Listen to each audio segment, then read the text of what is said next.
Good evening. Welcome to the January work session for the City of Hiram.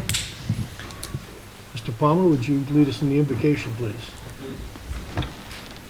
Everybody bow. Our kind and gracious Heavenly Father, Lord, we thank you for this day that you've given us. Lord, we thank you for all the many blessings that you've placed upon us and upon this community that we serve, Lord. We ask you to keep your protective hand on those that are in this nation and those that are the first responders for us, for this city and for the county, Lord. We ask that you be with us in the deliberations that may come before us tonight, Lord, that you guide us and lead us. We ask all these things in Jesus' precious name. Amen. Amen.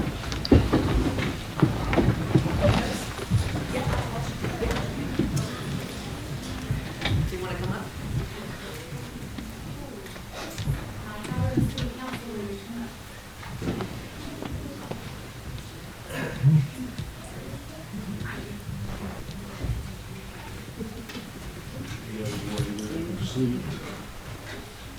I pledge allegiance to the flag of the United States of America and to the republic for which it stands, one nation, under God, indivisible, with liberty and justice for all. Thank you very much.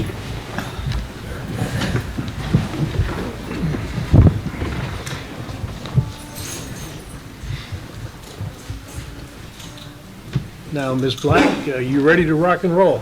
Yes, sir. Recognize these fine young students that you have here. Very excited to be here once again this evening.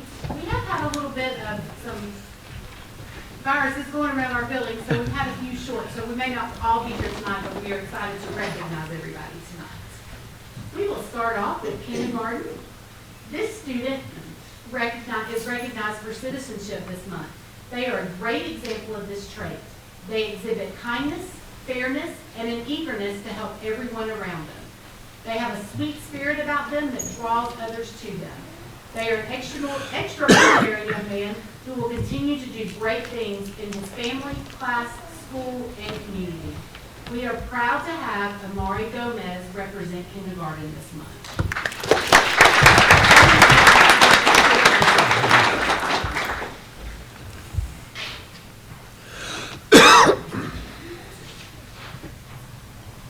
In first grade, we have a student that demonstrates what being a good citizen looks like daily in a variety of ways. They are always compassionate and helpful to their fellow students as well as teachers. They always demonstrate a positive attitude and constantly encourage their classmates to do the best they can. This student is also courageous when it comes to being a student. They will never shy away from a new challenge presented to them. They take pride in their school as well as their classroom. They are very proud to be a Hiram Hornet. Lastly, this student is amazingly respectful, automatically does anything that is requested with a smile on their face. It is an honor to be their teacher and have the opportunity to nominate Mr. Camden Robinson from this local.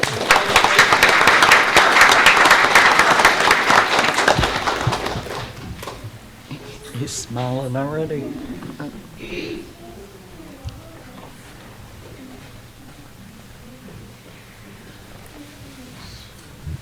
This student is a role model in our classroom. She follows our rules and respects her classmates. She is always willing to help a friend in need. She is also one of our classroom welcome committee members and helps make new students feel welcome and supported. We are very proud of her. Ms. Camila Hernandez.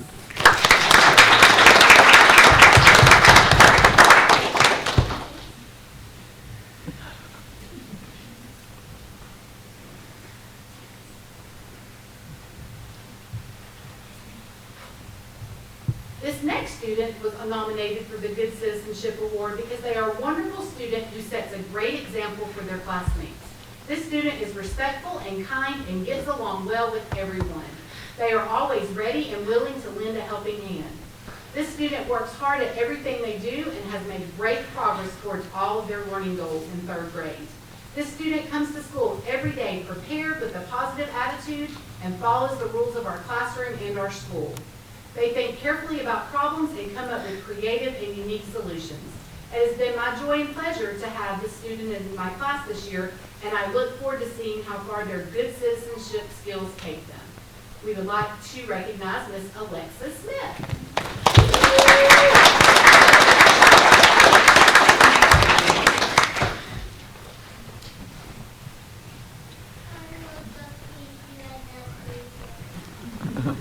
This student is a shining example of what it means to be a good citizen. Their unwavering kindness, empathy, and positive attitude create a ripple effect throughout the classroom and our school community.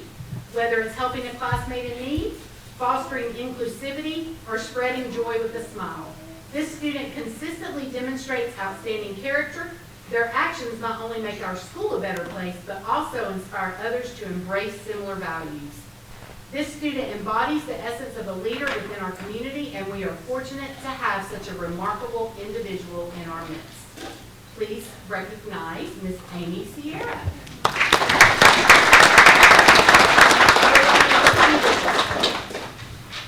And last but not least, this student is a wonderful role model. They are kind, courteous, and well-respected amongst their peers.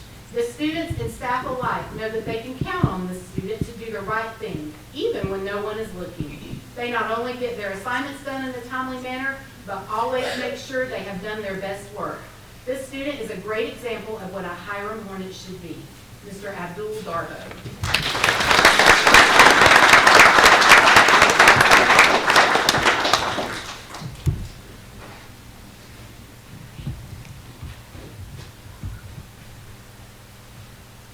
Thank you so much for the opportunity to recognize our awesome Hiram Hornets tonight.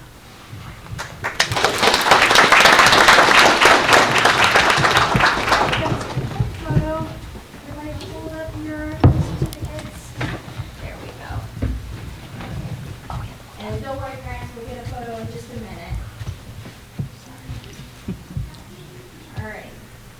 Everybody smile. That's quite all right. My wife just Camera posted it. All right. 1, 2, 3. 1, 2, 3. 1, 2, 3. All right. Stay still so your parents can get a photo.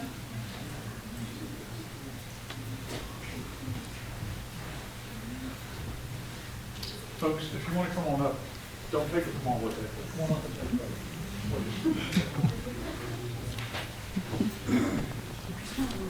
This is our unofficial photographer. Okay.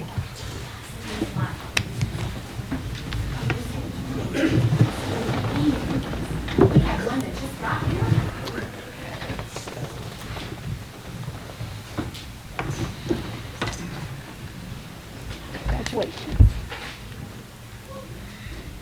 Do they all need to come back up and get another photo? We have Miss Amy Sierra from 4th grade that has made it here, and we're so happy to have her. So good job.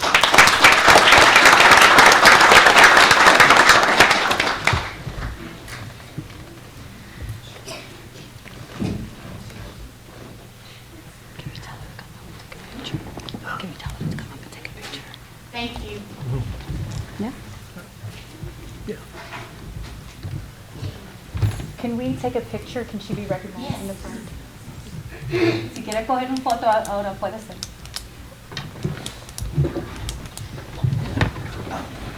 Oh, you dropped them. Bring it in. Bring it in. Bring it on in again. There we go. All right. Smile bright. 1, 2, 3. 1, 2, 3. 1, 2, 3.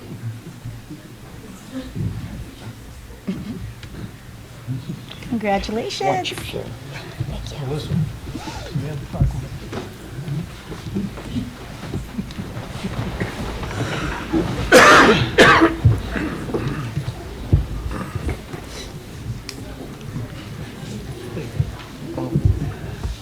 Do you think they should wait till after Gia's? Or tell them? Families, can we wait Can to you wait for exit 1 so we second? can acknowledge there's a proclamation going to be signed for another youth? Yeah, I'm going to say thank you. call her up. Ms. Gia Smith, also known as Ms. Hiram, please come on up.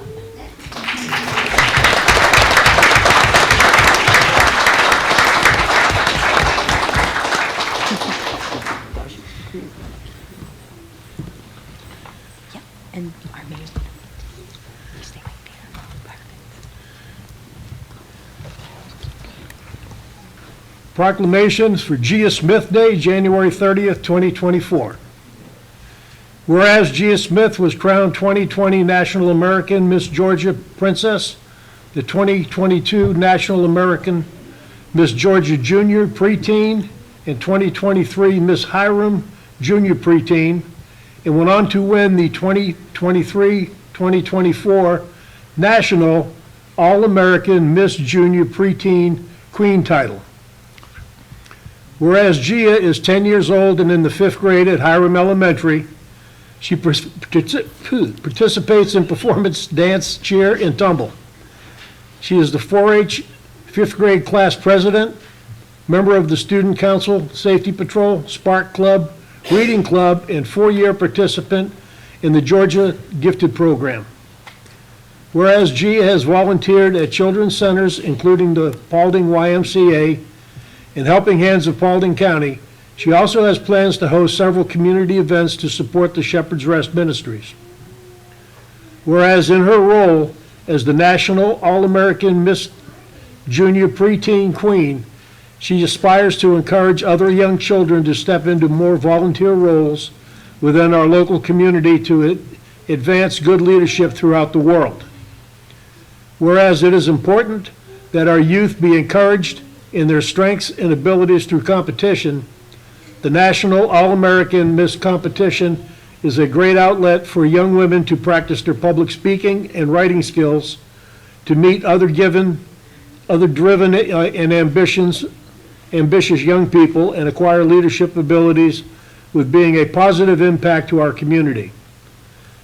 Now therefore, I, Frank Moran, Mayor of the City of Hiram, Georgia, do hereby proclaim January 30th as Gia Smith Day, and wish to thank her for her outstanding representation of our city.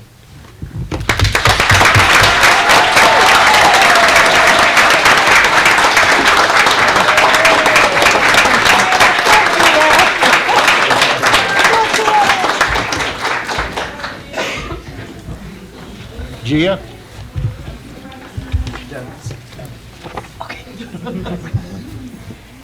Congratulations.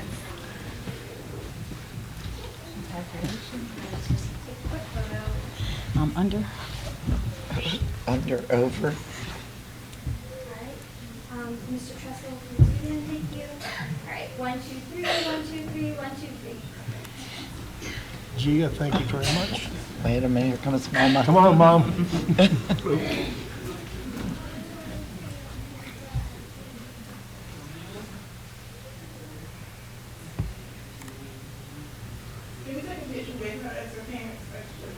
Yes, absolutely.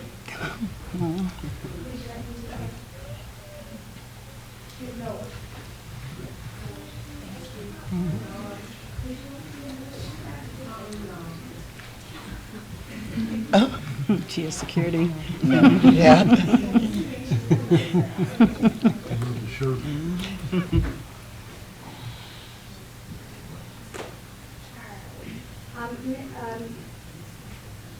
Yes. All right, 1, 2, 3, 1, 2, 3, 1, 2, 3. Thank you. Thank you. Can you say thank you to, what is that company? Gotta say thank you, Outrageous Mini Golf, that people think so. You want to say it? You can leave. And I also want to give a thank you to Outrageous Mini Golf for their contribution for the students this evening. Yeah.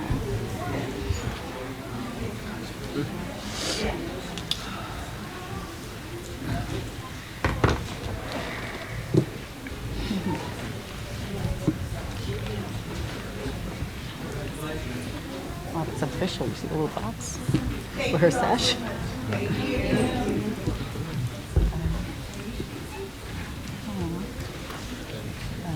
It sure cleared out our room. Right.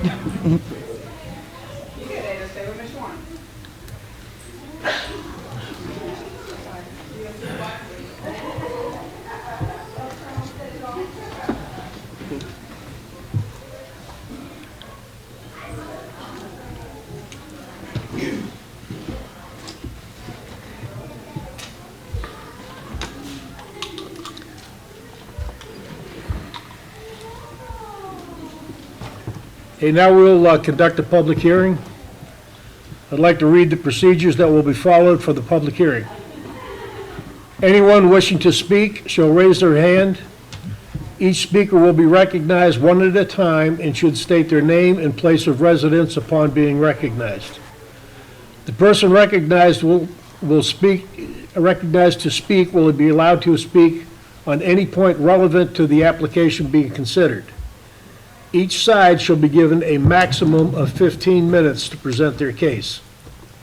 Speakers are encouraged to refrain from presenting information that has previously been stated by others. In no case shall either side be allowed more than the allotted times regardless of the number of speakers unless extended by the mayor and council. A designated staff member will be responsible for keeping time. At this time, the City of Hiram will hold a public hearing to consider application 2023-13-Z, CO, City of Hiram, by Dina Patel, requesting a rezone of 2.66 acres from B2 Highway Business District to I1 Light Industrial District for the development of a two-story self-storage facility accompanied by RV boat parking. The property is located in Land Lot 544, District 2, Section 3, along the northwest intersection of Pace Court and Pace Road within the city limits of Hiram, Georgia. Mr. Palmer, would you present the staff recommendations? Mr. Mayor, if I could just do preliminary inquiries. Mr. Patel, or is that represented here in council chambers tonight? Is there anybody here wishing to speak in support or in opposition to the petition of the application? All right, under the Unified Development Ordinance, one of the requirements for rezoning applicants is that they have to be physically present at the public hearing. The applicant is not here, so under the UDO you have two options. They're required to be here, so you can either continue this hearing to the next meeting, or you can dismiss the application without prejudice. This is mere speculation on my part. I don't know where they are tonight. They're required to be here. You dismiss it without prejudice, it's over with, and if they want to reapply, they can reapply and go through the process again. But you have two options: either continue it or dismiss it with prejudice, or without prejudice. Excuse me. If they reapply, do they have to go through the whole proceeding with planning and zoning again? Yes. Okay.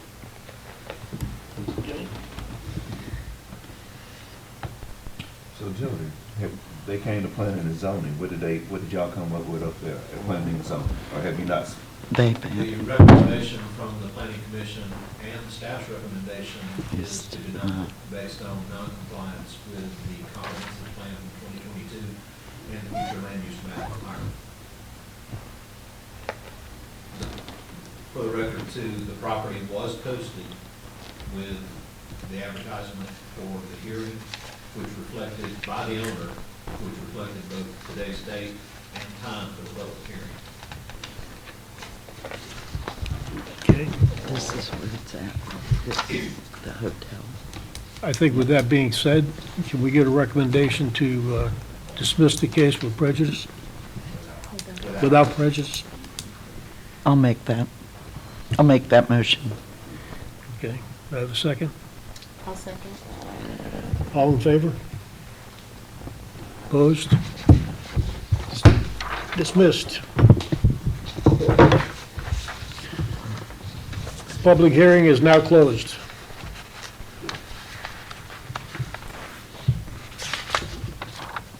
Chief got called out. Chief got called out. Okay. So we'll wait on the chief to get back. Let's go to item number 5. Discuss the purchase of a third sanitation truck needed as part of the fleet. Kathy?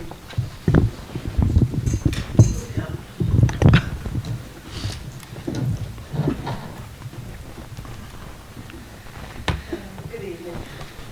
Good evening.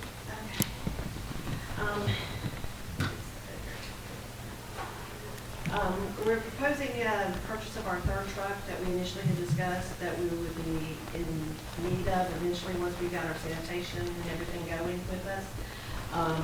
We currently have been working with the EPG, Environmental Production Company, that we purchased our original two trucks, and they notified us several months ago that they are getting more of their, what they call in-stock trucks available for sale. And the ability to take a in-stock truck guarantees an actual delivery date because it's already been ordered. The items that have been presented to you are the two trucks that have been submitted to us that are available for us to look at and purchase, or at least put an intent of purchase on order, so when it comes in, we can finalize everything. The first one is in April. Just to give you a comparison of what we currently have versus the one that we're recommending to go ahead and purchase. Currently, our largest truck is a 20-yard truck, which has an 800-pound packing capability. The proposed truck is a 25-yard with a 1,000-pound packing capability, which provides an additional 4.5 extra tonnage that we can use. It also has the largest in the industry hopper size, which goes from a 3.0, which we currently have a 3.5, and will also provide double tippers on the back. Our current truck only has a single truck. The size of this truck will also give us the ability, like we had discussed, offer an additional service as far as yard debris removal.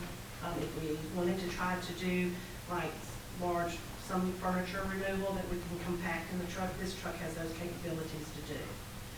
Currently, we have the two trucks that are up and running. But in the event that we have one that has to go out for more than a couple hours of service or goes down mechanically, we have only one truck. We do have the smaller truck as a non-CDL truck.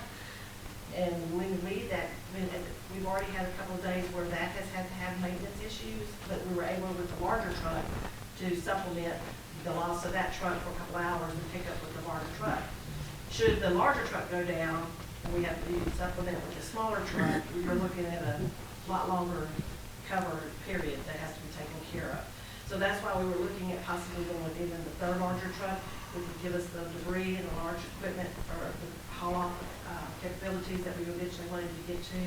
And then in addition, give us that third truck that we don't actually have to use on a day-to-day service unless we choose to, but it would give us the ability to keep going without any interruptions to our service. I think that would also cut down on our visits to the tipping yard.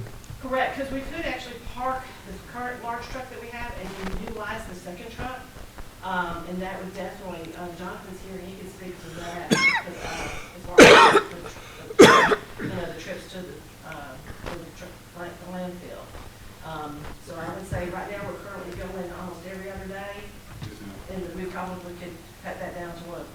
From 2 to 3 days down to 1 to 2 days at the most. Jonathan, what's the wait time when you get to the scales? Has been 2 hours. 2 hours? Yeah, and we found out that was going to be rough when the Douglas County went down and everybody had been transferred over now to Paulding. So, and the issues with the Paulding landfill is, of course, if we need service on a Saturday because of a holiday, the landfill is not open to commercial, so we have to make sure we're completely empty on Friday, or so we can empty on Monday before we start our Monday routes. I have a few questions, Mayor. Go ahead. Okay, this will require another CDL driver? Correct.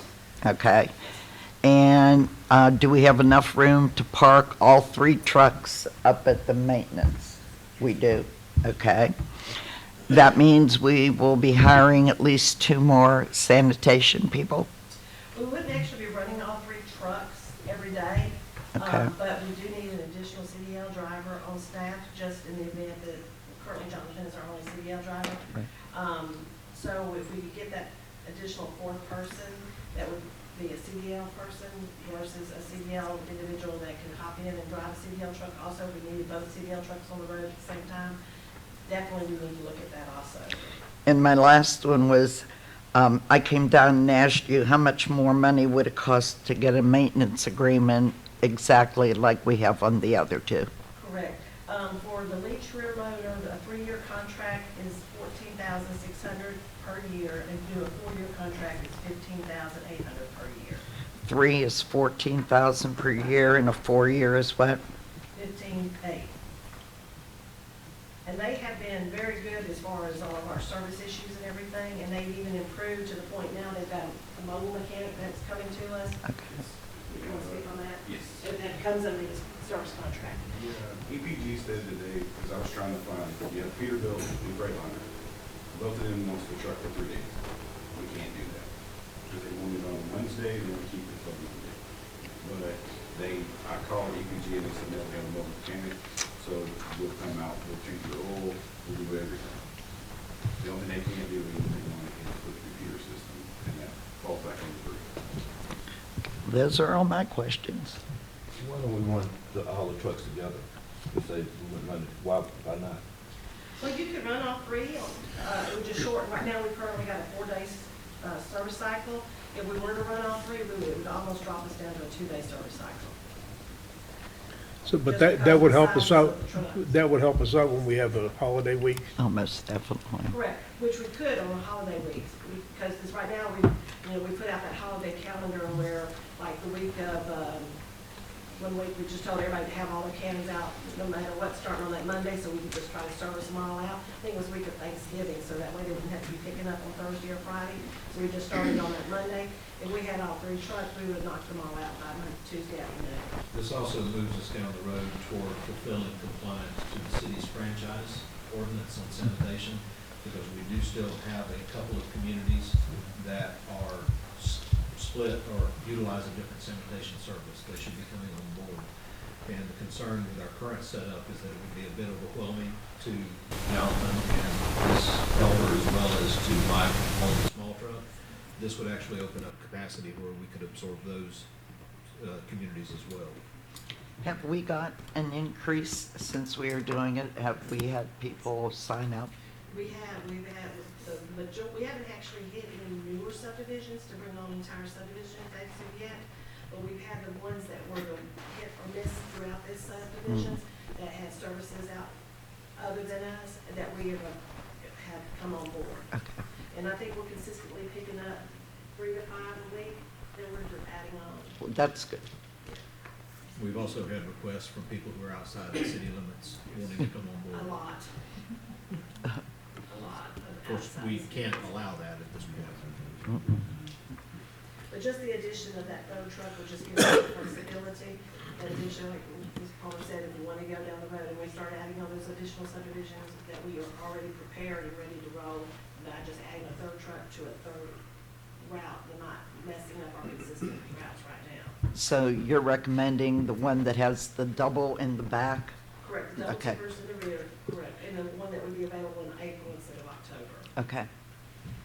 And we're getting some of the workers on hand trained for CDL, though. We are working toward that end. Jonathan has actually researched, and I'll take this, but you can speak on it. He's researched a company that will train one of our employees to be a CDL driver as well, so we're pursuing that. Yeah, there's a school in Powder Springs. It's 7 days. You take your written test, they help you do your written test, and then after you do a class for 2 days, you go to DES, take your written test. And then 2 weeks later, they do the pre-trip and the road stuff with you. And then on Thursday, you'll take your driving test. You said Powder Springs? Yes, sir. You meant Catlog and Clarkdale? Yes, sir. One second. Okay. Jonathan and I have spoke about this, and not just do one person, but have everybody take a class, and everybody can see. We actually received an application 2 weeks ago from a lady that used to drive for Carroll County Schools, that currently drives a dump truck, that was applying for the position within Public Works. She already has an active CDL, but she has office experience too. So when we had to add that extra additional office individual, looking at something that comes in skilled like that, I think would be a benefit to us also, just having someone that's doing the purpose. Purpose. Tiffany, any questions? Bob? No. You all set? I'm done. Okay. Thank you. You want me to stay, or you want to go to jump to chief?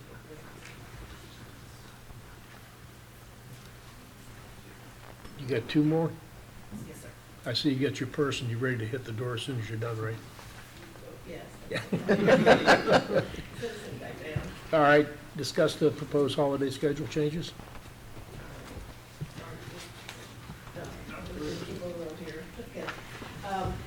Before you, what we have proposed to go ahead and to get some clarification regarding holidays.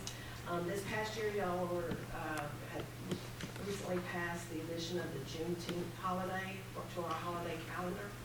But at the time it was passed, it was not clarified if the city offices would be closed in observance of that holiday, the same as our other declared holidays were. It was put out that the employee had to choose. So certain departments picked Good Friday, just because of the clarity for the entire department. So there was a lot of confusion. So it's my intentions of putting this calendar before you was to get some clarification so we could go ahead and put it in the handbook that is actually handed out to all new hires, what our holiday schedule is that defines which holidays we observe, that the offices are actually closed. In addition to that, propose a couple of new holidays that we would like to see added to as an employee benefit to our holiday package that we offer to our employees that are full-time. And then also get clarification because the council and city manager has always been gracious enough on the family holidays, Thanksgiving and Christmas, because those are two-day holidays, letting the offices close early the day before.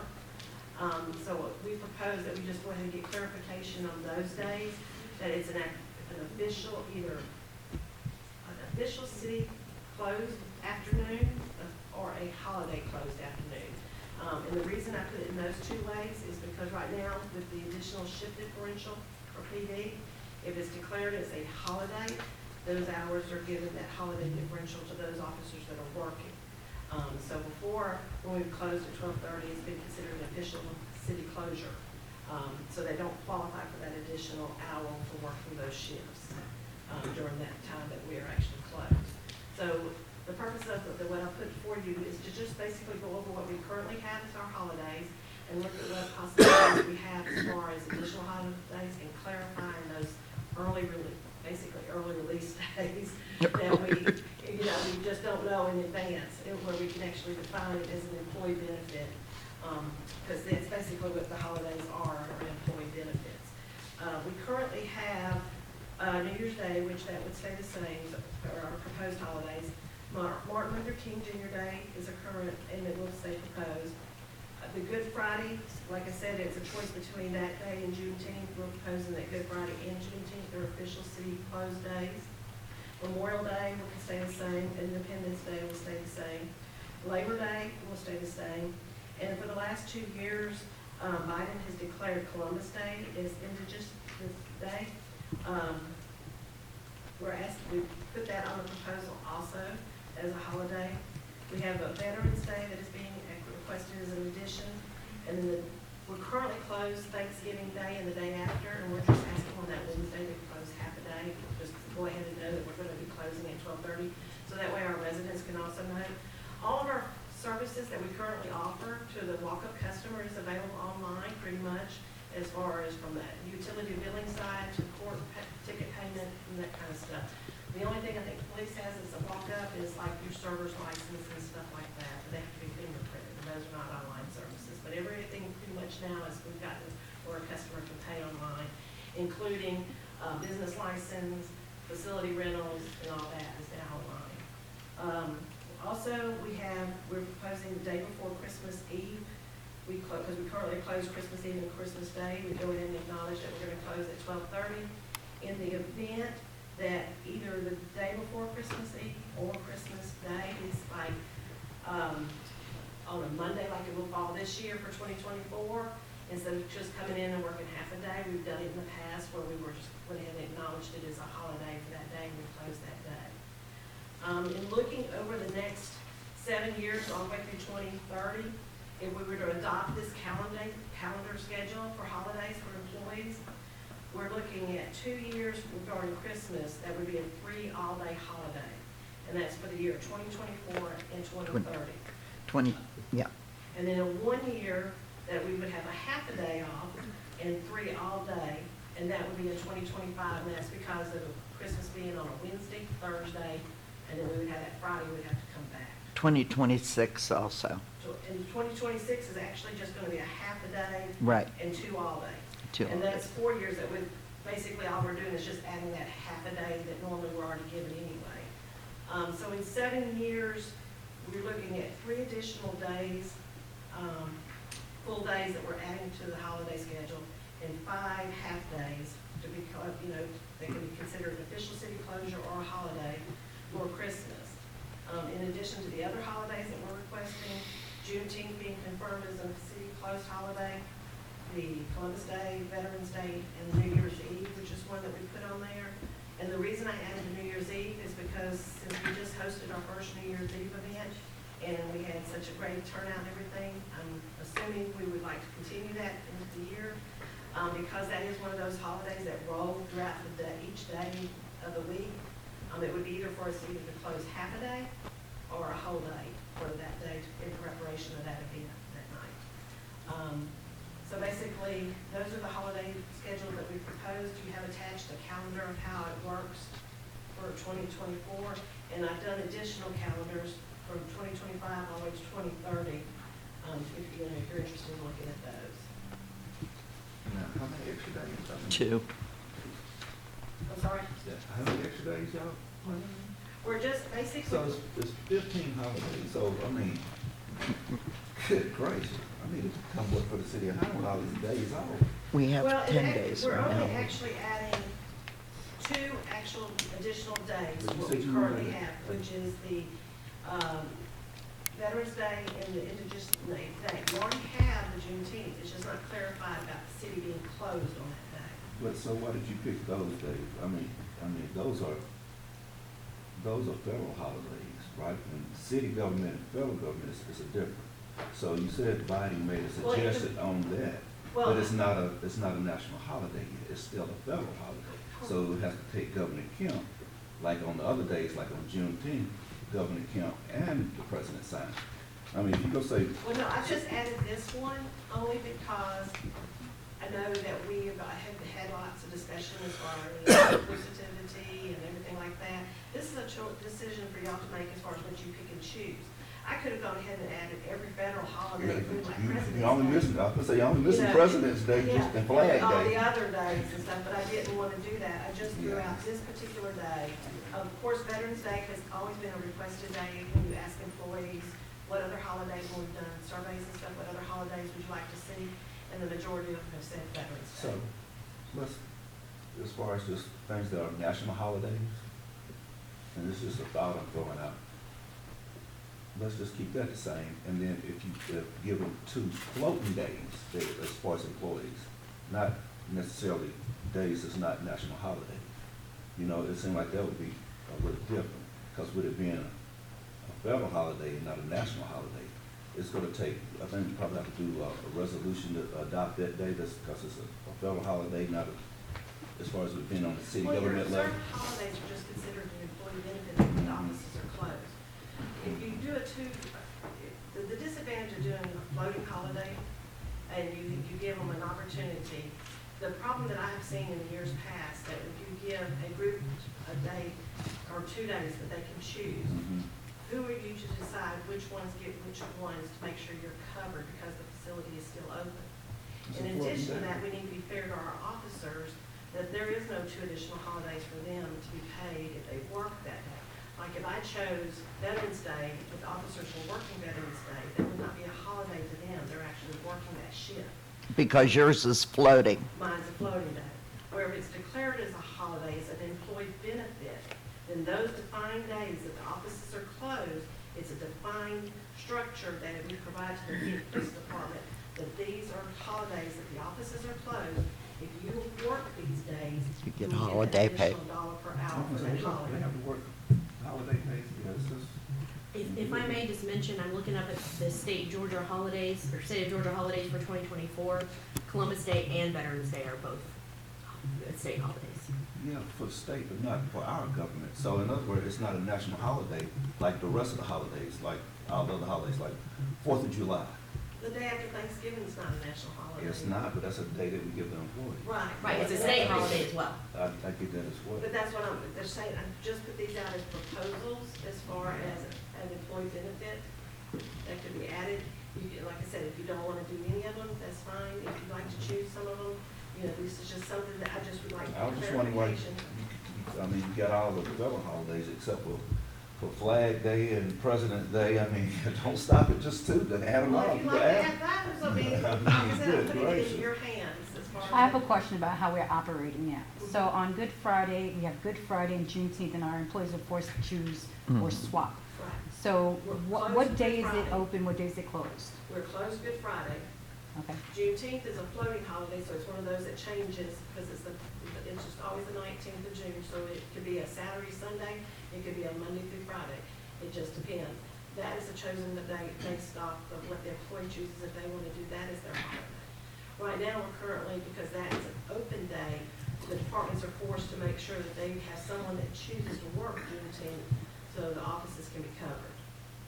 Where if you choose Good Friday to work, your offices are closed, they're sitting in there doing work on an 8-hour day, we're not open to the public. So how's that working for us? As far as an employee working on a holiday or not on a holiday, whether they work on a holiday or they don't work on a holiday, they're still doing the same workload in a 4-day work week versus a 5-day work week. Because whether we're closed for a holiday or not, the work still has to be done. So it's either done the day before or it's done the day after. All of our services that we, like I said, we offered to years ago, our residents didn't have a way to pay online, or especially to pay a business license online right before a deadline or anything like that. But we've converted ourselves to be such resident-friendly, customer-friendly, patron-friendly, and everything like that, where a lot of our services are available online. So it still benefits the resident or business owner or anything, whether we're actually sitting there behind the desk or they're able to log in and do it, and we get it the very next day.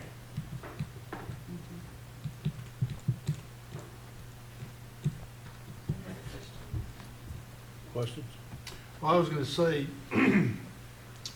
with the police officers, if they work on a holiday, then why can't we give them what's called a holdover holiday and add 8 hours or their shift hours into their vacation or personal time off? So it's basically like a floating paid holiday for them to be added. If they work the holiday, then that shift time frame would be shifted in what some agency call a holdover holiday that goes back into their annual leave. Well, what they currently get is if they work, say, Christmas Day, and they work from 6 a.m. to 6 p.m. on Christmas Day, they get a holiday differential, so they're already getting $1 extra that day because it's a holiday for working their shift. If they come in and work 6 p.m. to 6 a.m. because that shift is on a holiday also, they're paid that $1 extra an hour for that shift. So then we get them $12 to work extra? That's what it was voted in last year during the budget for a shift differential. So on a holiday, Christmas Day, an officer that works gets the holiday pay for the day because it's an actual paid holiday. They get the 12 hours that they worked on their shift. In addition, they get the additional $1 for the shift differential for the holiday pay. If they're working second shift from 6 p.m. to 6 a.m., they're getting that holiday pay. They're getting their paid hours for that 6 p.m. to 6 a.m., their base rate, an additional $1 for a shift differential for being on second shift, and then that $1 extra holiday. So if they work a holiday, declared holiday, they're basically getting paid for 2 days in one, in addition to having that extra $2 an hour if they're on second shift. How are they getting 2 days for one? Because they're getting paid for the actual holiday for that day. We don't push it to another day that they can take off. They're actually getting paid that holiday. They get Plus holiday they're pay. hourly. Plus they're getting hourly pay for their shift that they worked in addition to the shift differential. So if they have a 12-hour shift, we're paying them for 24. They're getting holiday Holiday pay pay. plus their hours worked. What is their holiday pay? Their base rate, just a straight base rate per hour. Basically double time with a, Right. Yes, and they're With the saying we're differential. paying them double time. Yeah. Why can't we hold that over and give them an extra 12 hours if it's a Well, 12-hour in the past, shift? because we've been understaffed in our police department, it would be, to me, a scheduling nightmare trying to get everybody with a Christmas holiday in within a certain pay period or anything. And then you don't really want to carry things too far out from that pay cycle because they're also accruing PTO at the same time. And then during the holiday season is usually when they're all trying to crunch at the very end of the year, trying to take their time off also, so they don't lose it.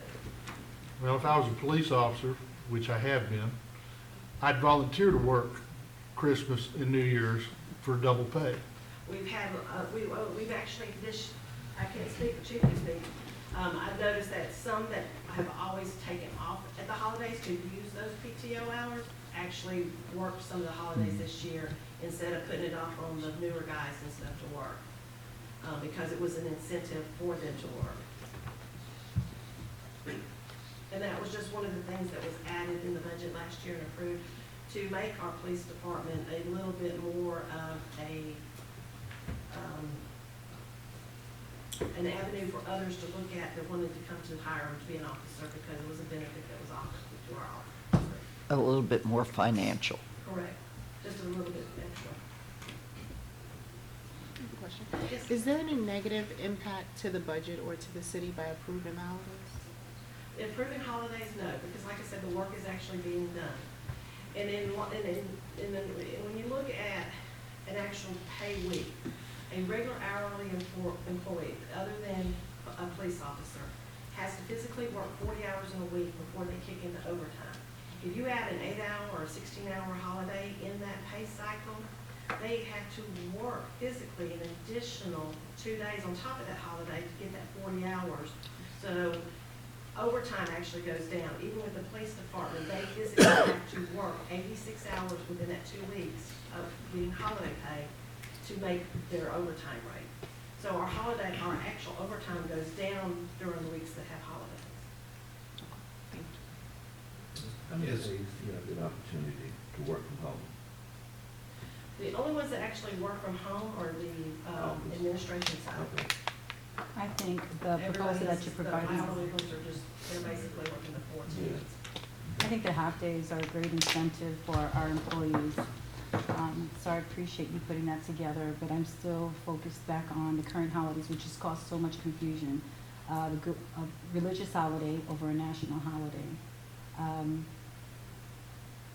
And that's why I say, just clarification on that particular one that's already been voted as a holiday, but not really as a closed holiday.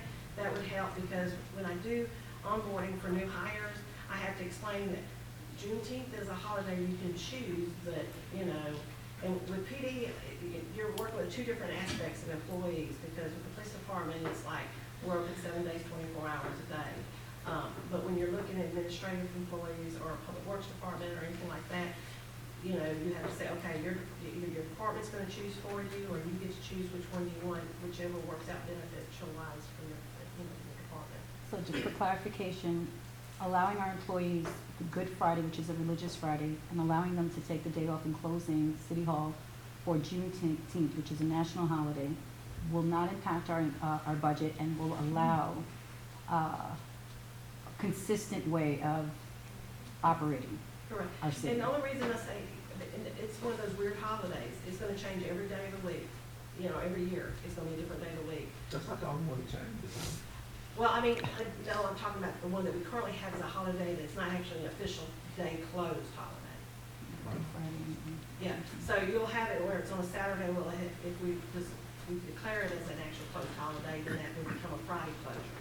And if it's declared as a holiday when we're closed, then if it's on a Sunday, it would be just like any of the other holidays. It would be on that Monday. So then we'll go from 10 holidays to 14. Well, it depends on which ones you approve. Well, if it all gets approved that Good Friday and Juneteenth are days off, and you add Columbus Day and Veterans Day, that's 14 paid holidays. If you did 14, it would be 14 total if you added New Year's Eve as a whole day. Yeah, and that's why I said New Year's Eve. So we'll go from 10 to 14 days. 15. No, 14. 14 with New Year's Day. I mean, New Year's Mhm. Eve. But like I said, New Year's Eve, I only recommend New Year's Eve. It's not currently observed. But if we do something with the event, because it's a day that's gonna it's gonna be just like a Monday, it could be a Saturday or Sunday. We either need to declare that we're gonna close half a day that day for planning, or we close all day. Because it's definitely a lot easier with public works and everything if they can focus strictly on an event instead of having stay open for the business of the day or the half day. I don't know as we actually need Columbus Day. I think what. It's a national holiday, but I don't think local government needs that. Not with our size and our budget, we don't need that. And that's why I said, I just listed the ones. Huh? Or Veterans Day. Veterans Day. I'm a veteran, but so they make it a national holiday. And I get it, that, New Year's Eve, I like that, but All right, so let's Just knock, kinda let's chew on knock that a out little bit. veterans and Columbus. I'm in agreement. No Veterans Day, no Columbus Day.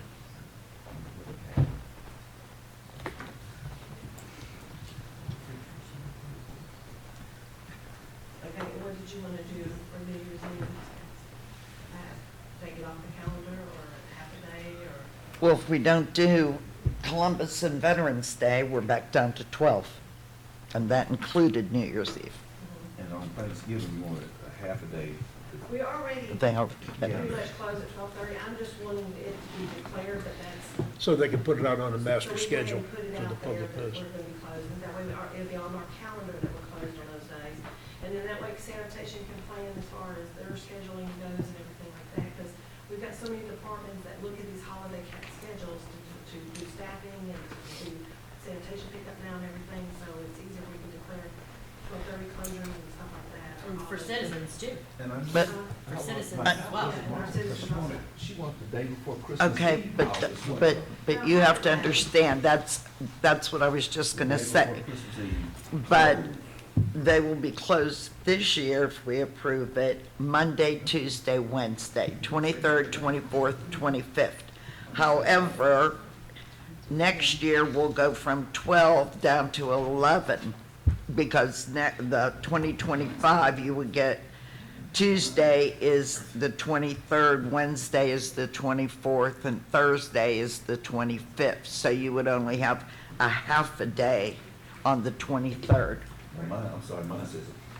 No, but that's 2024, okay?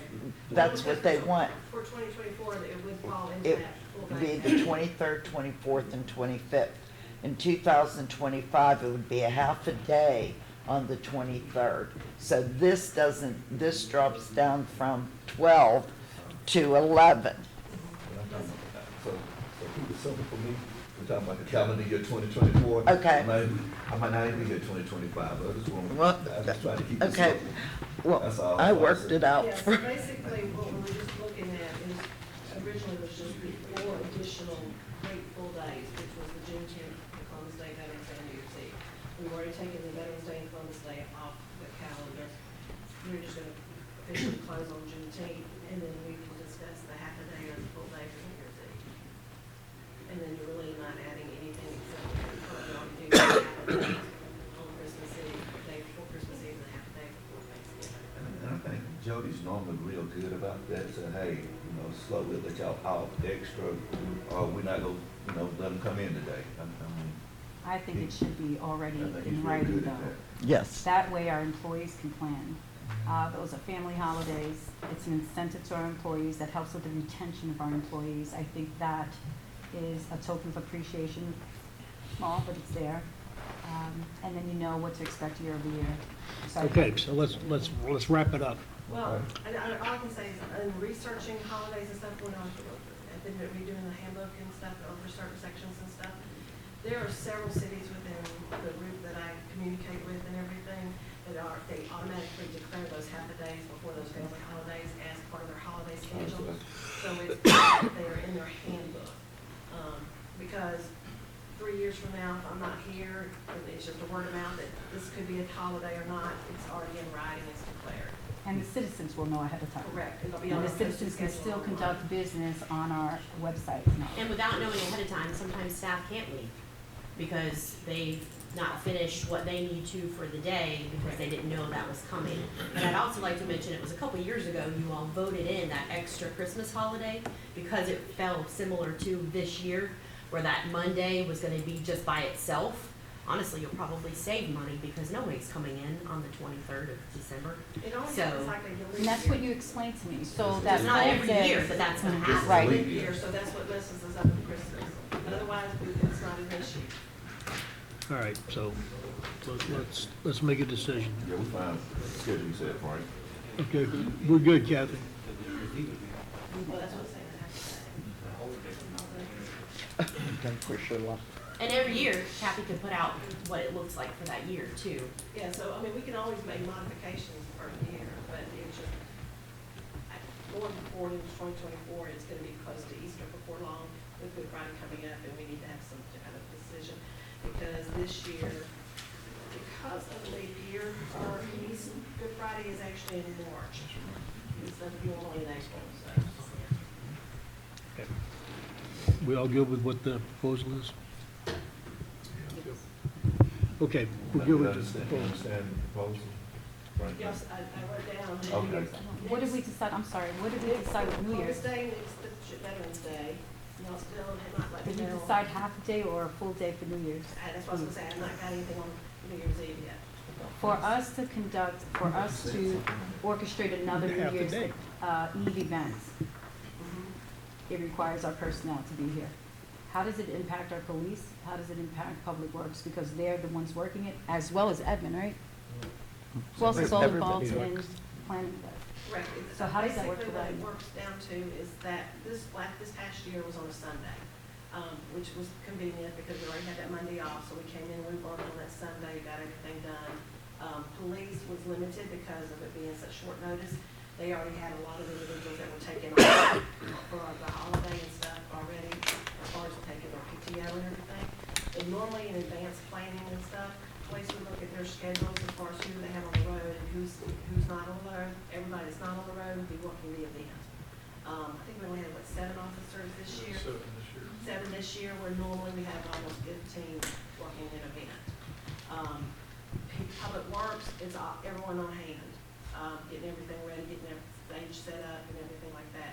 Administration-wise, we have a couple that show up a bit early to get everything started and everything, because we have to be here for vendors to start setting up. And then the bulk of the administration shows up to work the actual event, help keep things moving and stuff, checking on vendors and stuff. So, in the past, when we've done the Christmas tree lightings and, on a Friday night, we've always had been open all day up until the last couple of years, and we've closed half a day on the Christmas event on a Friday. But I can say when we pushed it to the Saturday this year because of weather on that Friday, it was a lot smoother setup on a Saturday being completely closed.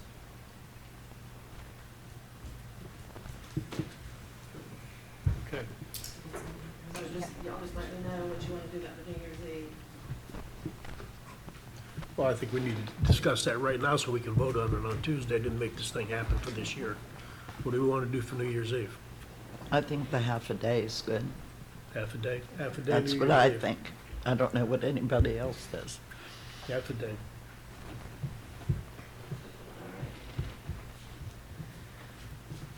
And then as far as, go ahead and enlist the half days for the day before Thanksgiving and the day before Christmas Eve. that's half Yes, days. yes. Okay. And then for Except if 2024, 2024, it would be the 3 days. all right, you got me for one more thing, let me go ahead and roll in then. Rock and roll. All right, we need to set some dates for our 2024 events that we're hosting. One of the things that I was wanting to establish was all of our events, and we could go ahead and establish the dates, because some of our contractors, I can get them secured in and locked in, because I got multiple events scheduled with them, I can get a better discount, and it also allows them to go ahead and put us on their calendar, so we're not having to try to scrimmage at the last moment, trying to find vendors for certain things that we have to have. Along with that, we're looking at the Red, White, and Boom.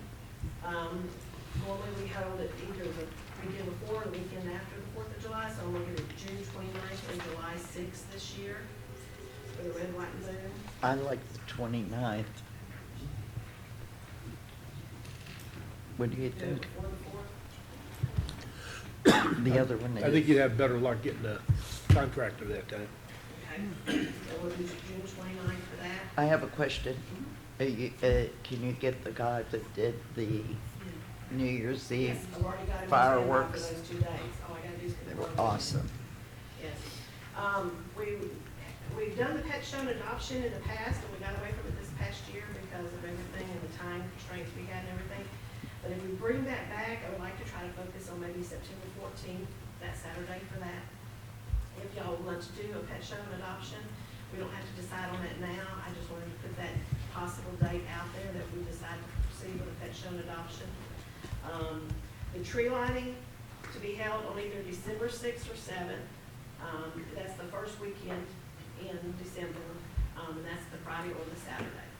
Which one you said would work best for our employees? Did you say Saturdays? The Saturday was a lot smoother setup. So the 7th it is? You know, as far as the setup and everything, just letting, having everything organized, everything. We need every hour we can get before that event. So it works out best for you on the 7th. So let's adopt the 7th. Let's do the Well, Saturday. let's- If you do the Saturday, it gives people with families more time to get over here. Okay, so the 7th. All right. And then, of course, the New Year's Eve on December 31st. The only change on that is that I requested that we could possibly move it to Gray's Mill for next year's event. Going into this year's event, we had to compete with two businesses, well, a business and a church that host their own New Year's Eve event. We made it work. It was tedious at times in communicating with them and everything, trying to get everything. We tried to accommodate them as far as allowing streets, them having street access, but still having to close off our area that we need. But if this event does continue and it continues to grow, we're not going to be able to fit in our parking lot. I have a question. Yes. We had Johnny's who had their pouring. Yes. Can we do something, Mayor, to, Well, that's what it says also in here about the current during the city of Right. Hiram events, the only location that can have alcohol sales in the downtown district, as outlined in section C7. Right. 6.7, that one, the expansion of the approved locations for the city of Hiram events to allow alcohol sales during city of Hiram hosted events, to add Gray's Mill to that wording. Melissa can clarify on that section a lot better.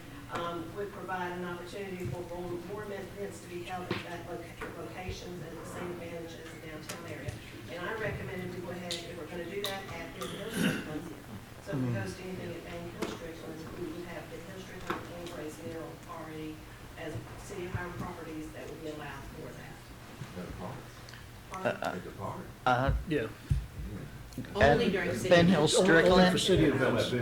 Yeah, If we host an event, so like if we decided to just do a Saturday night concert only in the amphitheater, we decided we wanted to have somebody pouring wine. It will make you the bouncer since you don't drink. But still not allowing me by OB or anything like that, Yeah. no. just sales. It's only and consumption. Good luck with licensed. that. They're Pastor? already doing it. Yeah, that's right. Good luck with that. Pastor? Yes, can I address, thank you so much. Thank you, Mr. Mayor, to the council. Thank you for making that suggestion. That was a contention for us on this year.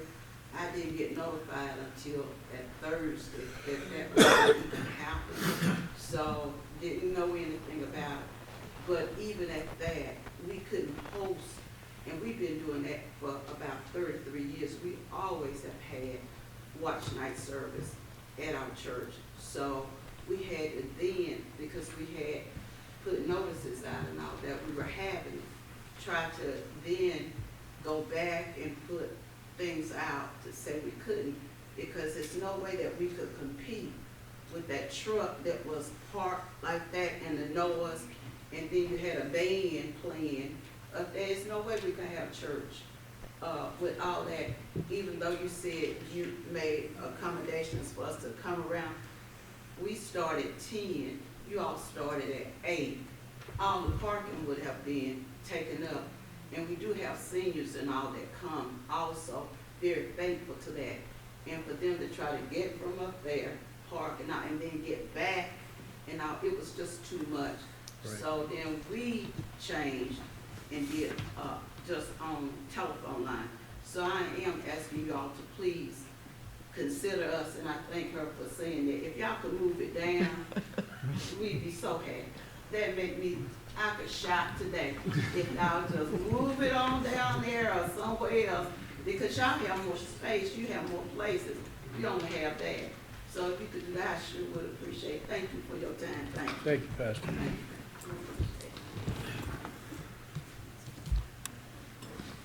So to do it in Grays Mill, because the reason we had it downtown was because at the time, Harry Dollar Tree was the only one that was our authorized, that individual that could do the alcohol sales. At the last minute, he decided he was not gonna be able to participate because of not having enough staff. And, Patrick with Johnny's and, he also owns now Jefferson's, was able to get all the paperwork submitted, approved and everything, so he is an approved vendor now for us to use at our events. Which would not be limited to that particular business. Other businesses with the same qualifications would also be able to Correct, they would have to come in opportunity. and make applications and Okay. stuff. Yeah, we don't want to stick with one guy. Yeah, not multiple. If I may say something on the ordinance side with alcohol service, Yes. I would not recommend that you expand your festivity district, all right, so as to include Grays Mill in the festivity district, because that whole system is set up under a separate regulatory scheme. I do think, however, that you can amend your alcohol on public property ordinance to allow the city council or the city manager to approve the service of alcohol at a city-sponsored event on a as permitted basis. I think you can accomplish the same thing without doubling the size of your festivity district. And there's it's a little bit of a walk all the way over to Grays Mill. So it would be a significant expansion if you were to do it by the festivity district. That's why I'm recommending you do it simply by amending portions of your alcohol ordinance. That would not open it up to if somebody rented Gray's Mill, they couldn't have So alcohol. only city-sponsored events. Only city, okay, And the wording would be specified to the city. okay. Thank you, Mr. Attorney. Kathy, you done? Yep, so we're good with New Year's Eve at Grace Mill. Yep. And then that way, and y'all are good with fireworks again for Oh, New Year's Eve? yes, Yep. yes. I want to go ahead and contract it for White Food and New Year's Eve. He did a great job. Thank you for all you do, Kathy, Well, wearing the thank you. many hats that you wear, Thank multiple you. titles. And we're excited about the events this year, so thank y'all very much. Thanks, Kathy. Thank you. Escape while you get a chance. Are we going to chief now? We're going to the chief, number 4.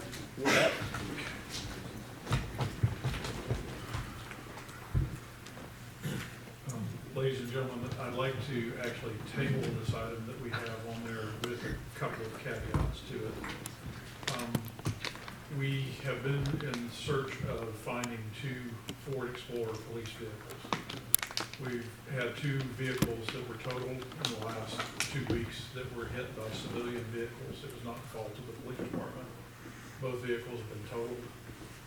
We're trying desperately to find replacements, and as of yesterday, after canvassing every Ford dealer in the state of Georgia, we found 2 demo models that were sitting on a lot that we're looking to purchase. So I'd like to change this to come back to you on Tuesday to include the decision to purchase these with the equipment.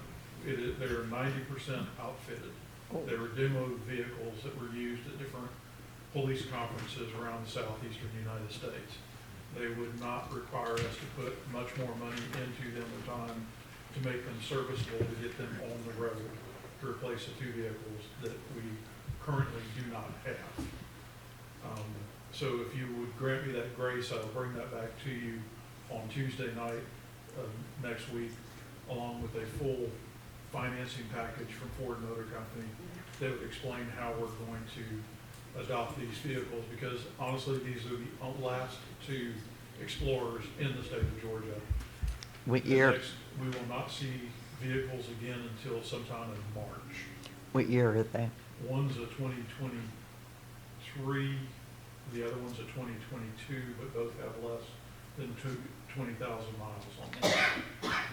So the second part of this is one of the vehicles, one of the pickup trucks, we may come back with you on Tuesday to also look at a purchase of to replace a pickup truck that was damaged in an accident prior to the end of the year. That needs to be replaced. The price that we have for these pickup trucks that we have already spec'd out from Hardy is right at state pricing. And it is comparable with any other dealer that is out there. And we will also bring that package back before you on Tuesday. So are there any questions that I can answer at this point? Not for me. And we'll see you Tuesday. All right, sir, thank you. Okay, discuss hotel motel excise tax disbursement.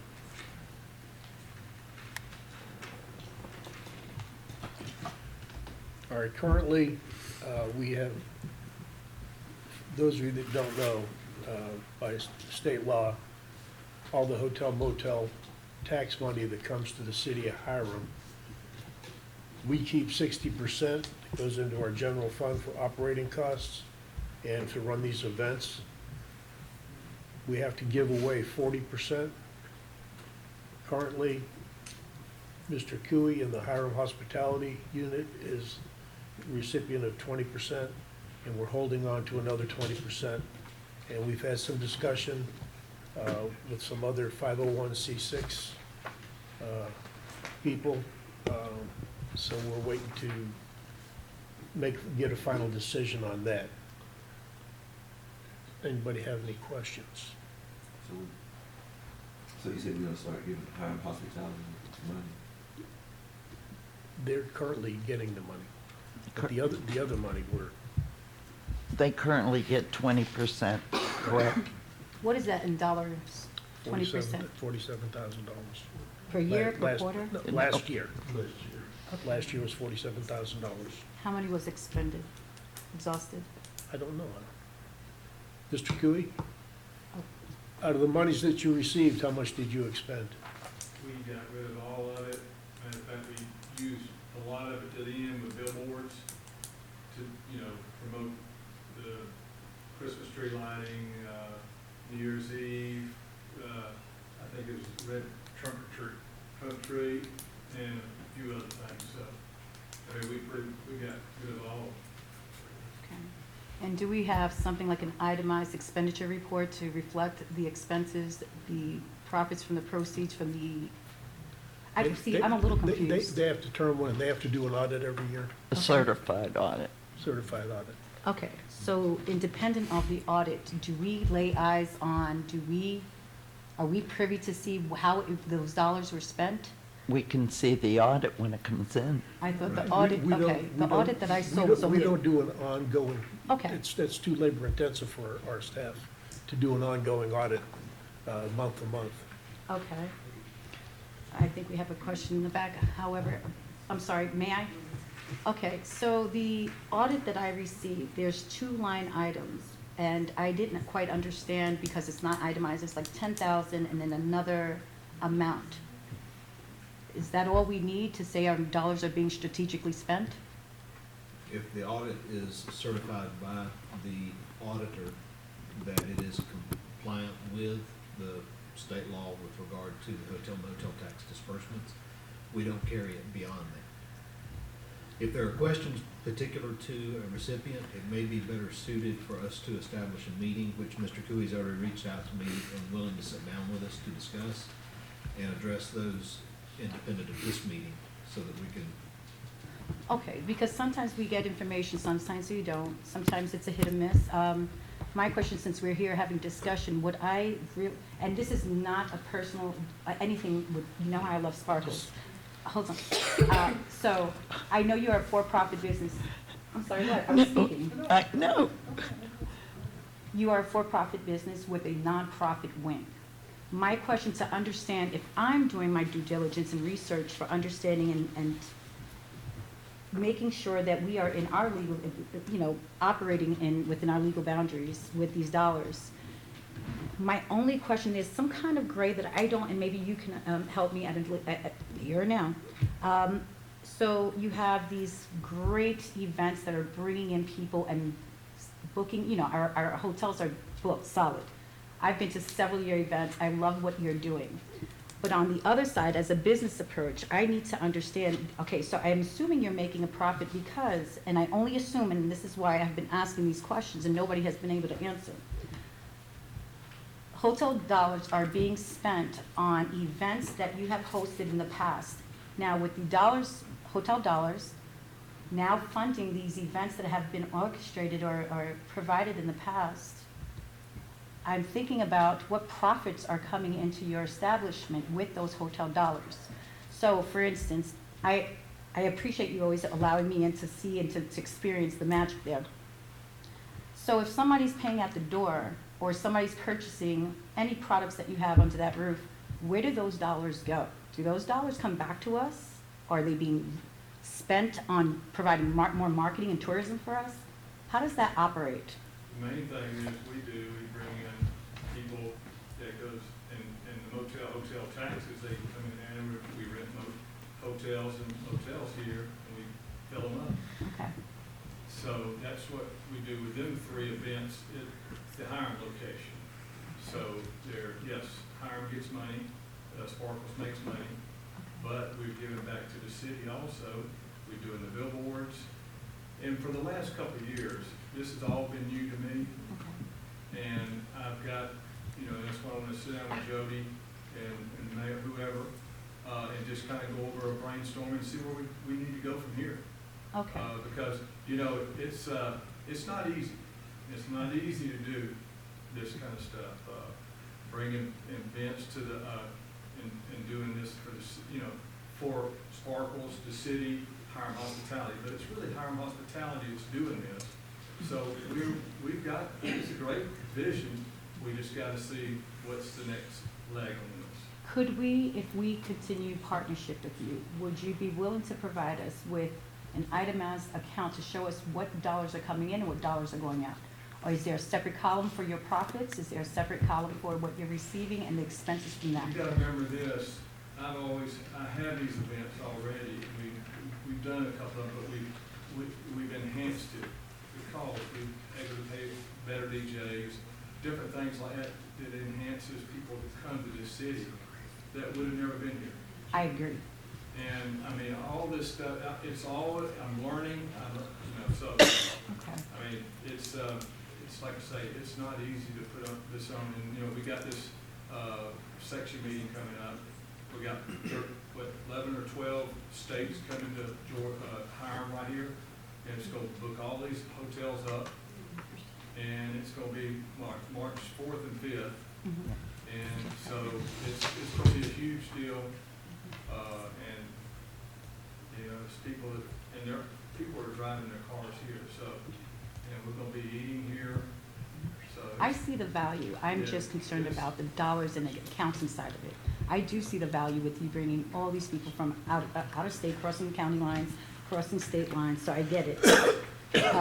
And I hope I can be part of that meeting so I can get a better understanding. So when a constituent asks me, I can be better prepared moving forward to be able to answer those questions about the concern about commingling of funds. Okay, well, Okay, and then, invite you to the meeting. Whenever, Melissa, when you're done. I'm done. Oh, I I'm done. didn't I'm know sorry, you I'm were- sorry. I was gonna ask another question. Jeff, when you go and you get your certified audit, that auditor has to look at every one of your receipts. Is that correct? So it has to match up with the dollar amount that you were given that you need to spend. However, when you get the certified audit, it's actually, because this is what the chamber did and they said they were going to do, it's a snapshot. Am I correct? That's exactly what it is. The audit doesn't have check 1, 2, 3, 4, $10,000 and what it is. He turns that into an auditor or whoever the money is. They turn the receipts in. The auditor does what they're supposed to do, certifies that the funds are spent. However, what we get is nothing but a snapshot. There was this amount of money spent. So it's not no line. They're not line items on a certified It goes audit. to the state, and if the state accepts it, So With all due respect, so what you're asking for is like A little something more detailed. detailed However, oriented when we're for comparing. billboards or Yeah, well, that, Dollar. absolutely, a breakdown. Breakdown. As a business approach, you want to know how every dollar is spent because it's not our money. And I understand that, but the certified audit doesn't do that. So I received the audit, and I'm glad you mentioned the chambers. I received the audit from both entities, right? A copy of those. And if you see the chambers, they break it down. If you see Hiram Hospitality, you have 2 lines out of maybe 20 that was provided by the chamber. So there is a way to break it down a little more so we can understand it, so we can articulate that to our constituents to say, hey, are you guys strategically spending these dollars that are going to promote what it's intended use? Couldn't we say that in your certified audit, there must be a detailed line? I mean, we can request that in our contract. Okay. That's all I want is something so I can be Am I right, prepared. Mayor? Okay. We can request, when we do the contract, when we split up the hotel motel, in our contract, am I right, Jason? We could say, beside a certified audit, we need a line of distribution on how the money was spent and where it was spent? Certainly put it in the contract. Okay. Then we can do that, and we'd all be happy. All right. You have a question? Yeah. What's Hiram Hospitality? It's a 501c6. What's 501c6?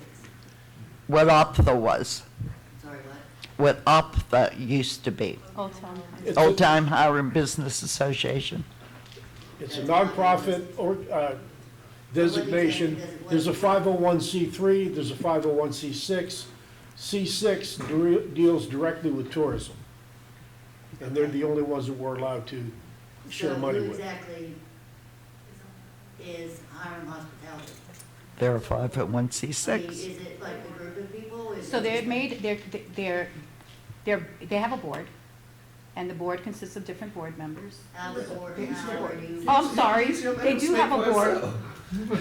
I'm not throwing anybody under the bus, I want to make sure, so it is, I there mean, is, I'm serious, I'm not trying to be difficult. no, it's a I'm trying qualification to to be, understand. so it's a qualification that is needed to be considered as a recipient to receive the hotel motel. So they qualify with their nonprofit, you have to file it with the Secretary of State, and there are certain parameters and guidelines of how do you spend those money, and they can receive it. But as far as who they are, I'm sorry, Mr. Kui, you said let him answer something. Yeah. I'm sorry.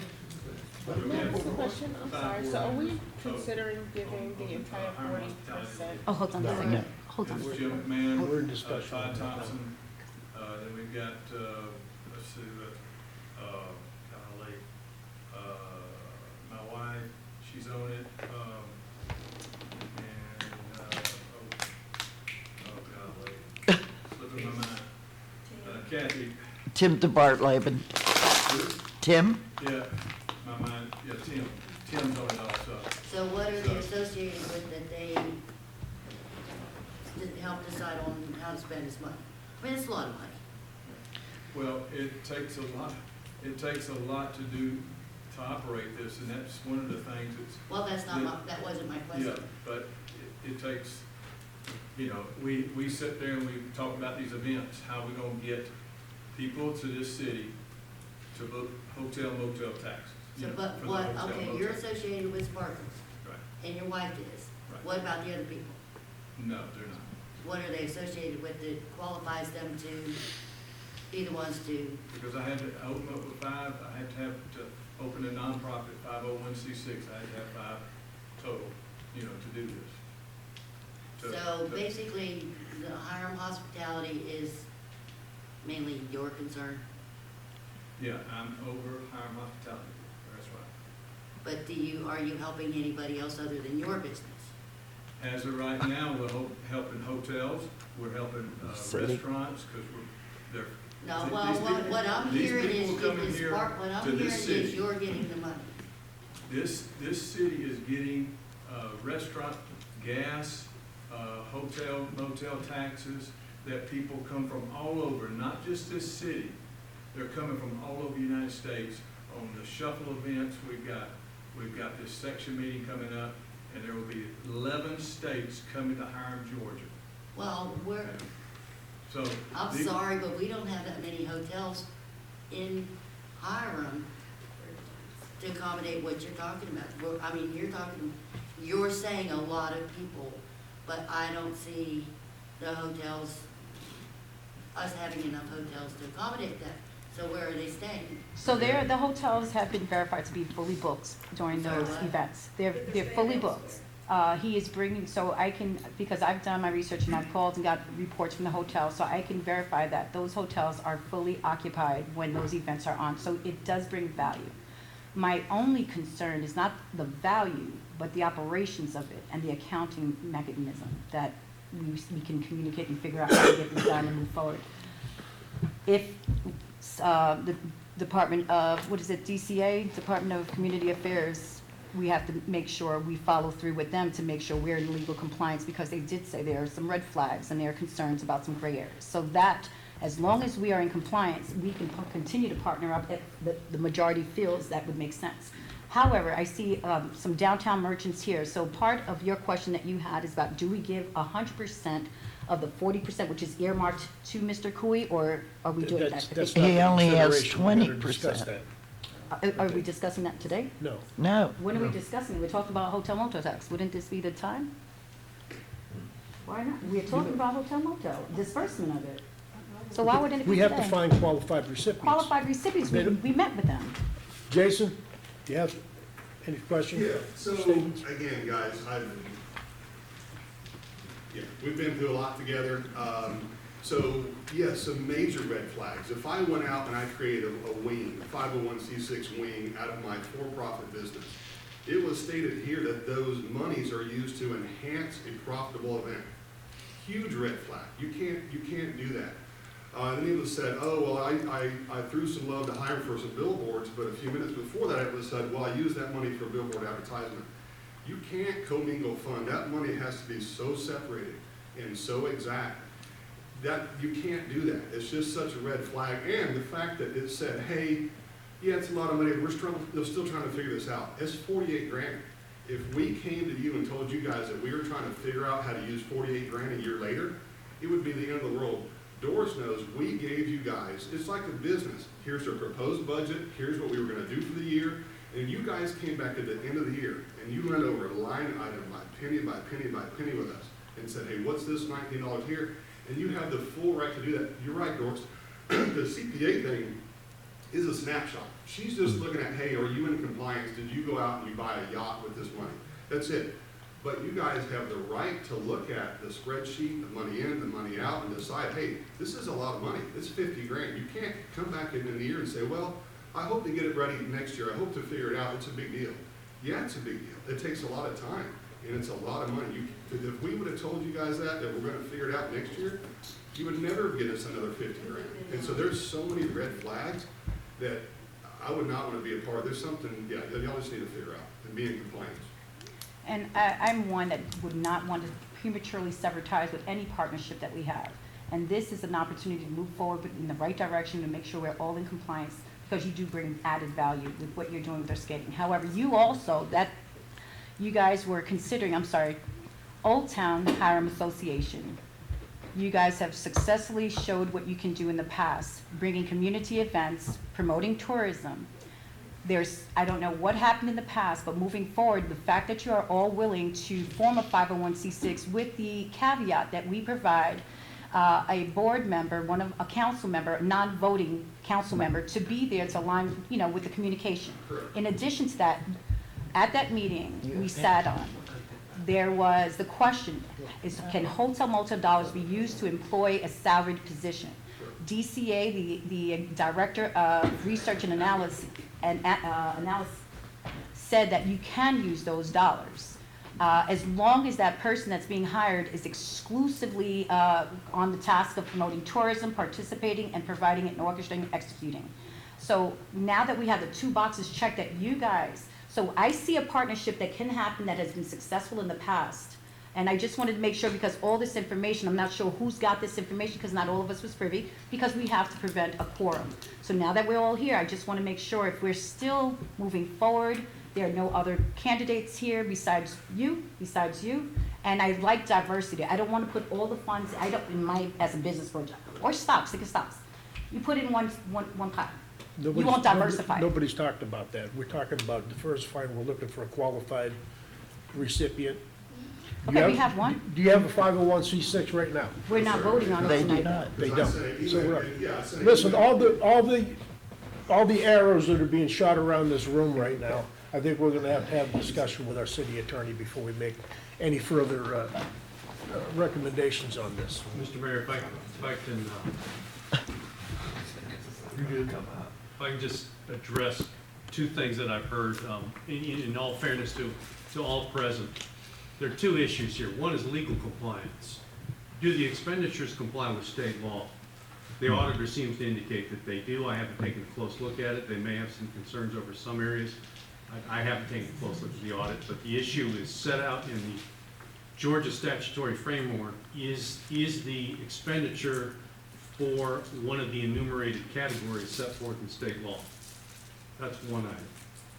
The other item is the city council pleased with how those expenditures, which comply with state law, is the city council pleased with how that money is being spent? So you can have something that's compliant with state law. You may not like how it's spent at all. That's up for you all to decide. All right. So I want to be clear.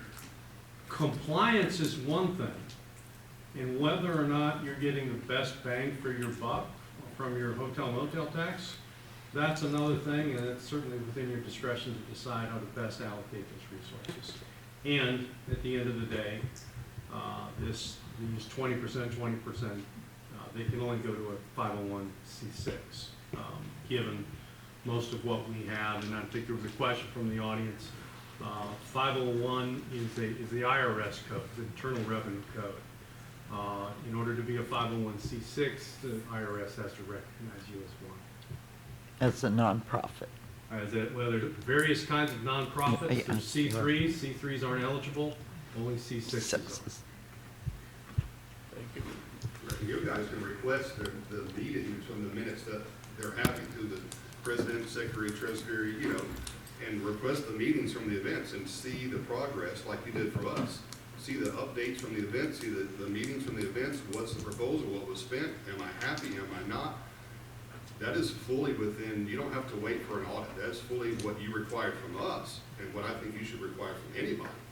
Jason, didn't Kathy Carter come to your meetings? So, I think that's great, and that's what, we had talked about if something did happen. This was all if. We did not come seeking this, we were asked, because in the past, we'd always had a vision to grow higher. That's always been the vision, and Kathy would come, different people would come to the meetings, because again, you call it to, Robert's Rules of Order, you call it to, call the meeting to order, you take minutes, you have everything sent out. It is a lot of work. It's gotta be done properly, because we had to answer to you, and we had to answer the auditor. But like Mr. Mayor said, we had to answer to you. Like, you guys are the keepers of the kingdom of the money. Are you pleased? Are you happy? What is the spec out in the business plan? Here's the business plan. Did you fulfill the business plan? So I was the one that approached you with my mayor's approval. And the reason why I approached your organization or the organization that you were part of was because I was concerned that when we prematurely severed ties with the Chamber of Commerce for failure to deliver, in others' opinions, of failure to deliver, everything checked off on that contract. However, majority of the council voted to sever those ties, and we prematurely terminated that contract. So that money's just lingering, and it has to be spent within this fiscal year that it was collected. My question was, oh no, what do we do with this money? So from what I understood looking at the spreadsheet, I'm like, oh my God, not sure if after speaking with DCA, not sure if we can continue this partnership with an entity that has this, whatever DCA said, right? And what DCA said to us, because they can't provide legal counsel, I'm sure you got the email, I'm not even sure. Once we figure what we have to figure out, whether or not, so I did approach you. Yeah. And you guys were kind enough to at least have that conversation, and we checked off all the boxes. I know they don't, and we were all aware that they didn't want to prematurely get anything started or flowing, filing in bank accounts. So therefore, now that we have found something, it would make sense to partner up with an organization that has a record of success promoting our city and providing community events that all citizens can attend.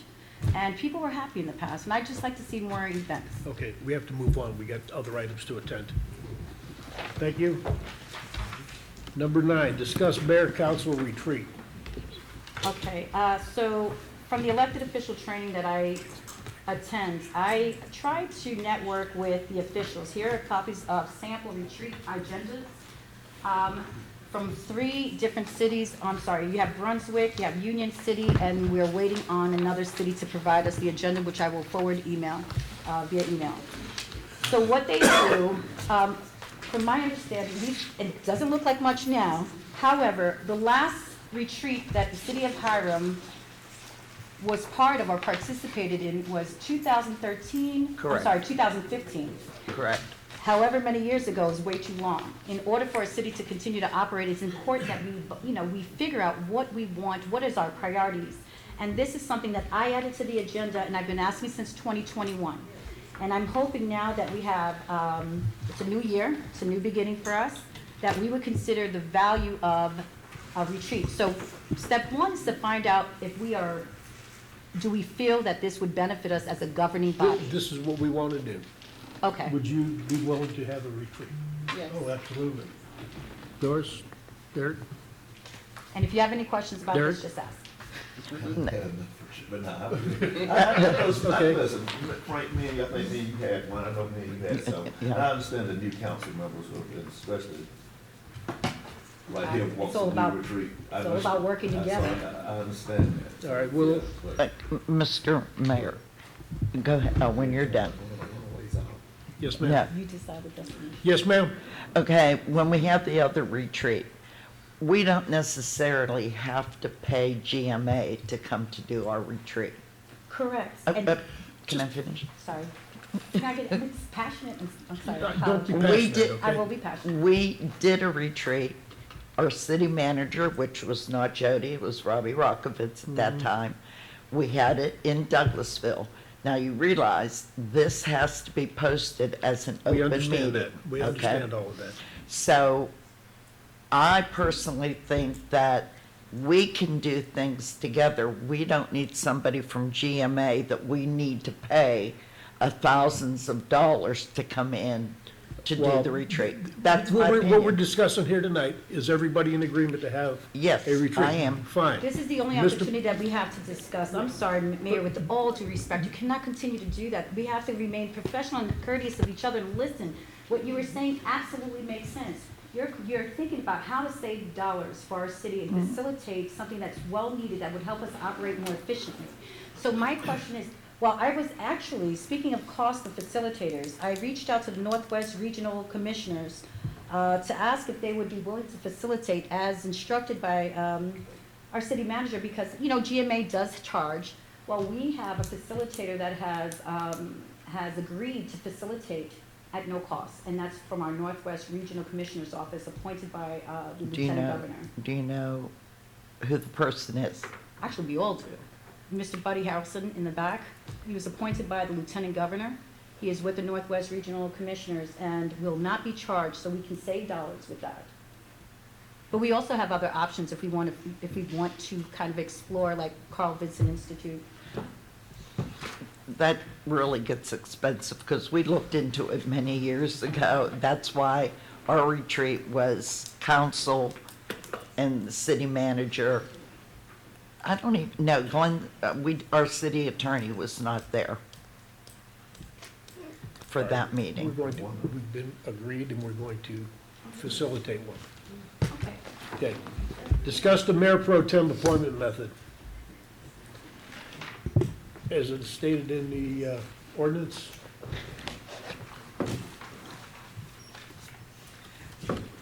I did not ask for this to be put on, and, oh, I didn't know he was talking, I'm sorry. It's all right. I was looking at this. I just started. It's in the charter. The charter is very specific on how it is to be done. The thing about, this is the appointment of the mayor pro tem. So it's an appointment it's an election of an appointed official, which is one of the 5 of the council members. Because of the way state law works, the only way to change that is through local legislation from the General Assembly. You're not authorized to change it officially. Now, whatever y'all do informally is up to you, but whatever you do informally is not legally binding. The only way to officially change the charter on this issue would be through local legislation. Just wanted to be clear on that. And what I was going to say was that, yes, back in 2014, we changed it by resolution to go by post. However, in 2019, you guys changed it again to just go annually. So truthfully, Miss Tiffany, you could have been the mayor. It doesn't matter if she's new. She declined Why it. decline? Okay, but I'm saying she could have because she has, there's no qualifications. None. You So- just have to, no, what we're saying is that the charter, 2019, you went back to It's what not the in our charter It's a says. resolution, and for 5 years, it operated on a rotating of posts. And then in But then it 2019, it was changed. changed to Which go- means we can also continue to apply for another resolution, so we can continue a fair and consistent practice. When I showed my desire to run for Mayor Pro Tem to serve in that capacity, I was told it was based on seniority. Well, that's not fair, and I'm sure everybody I in this di- room would agree. I didn't tell And so you that. No, I never said you did, but that's how it was determined. Second year, it was based on availability and accessibility, and I think you guys see me out here. So it's not about me, it's about our council, our municipality. We operate with fairness and consistency. Year 3 was experience, but how do you measure experience, and what type of experience are we talking? The only thing that I would think would be, hey, at least 1 year on the bench, so you can get an idea of how things operate. And then if you're not interested, Derek was like, I don't want it, this one person wants it, well, you know what? Fair and consistent. One person gets it, rotate it to the next, and it's a simple adoption of a resolution that would bring our city, we are a city of civility. We can continue to be civil. We don't need to, hey, you go, then I go. We were voted in by the people. So the people, we're voting on each other, but the people voted us all in. So every person should have the opportunity to serve in that capacity. And it gives our it's just a different feel for everybody. I think it's a great thing for us. I believe in fairness and consistency. All right, so we're going to stick with the rotation. I think we need to adopt a Okay, thank you. resolution. Okay, stick with the rotation. Discuss agenda deadlines, Melissa.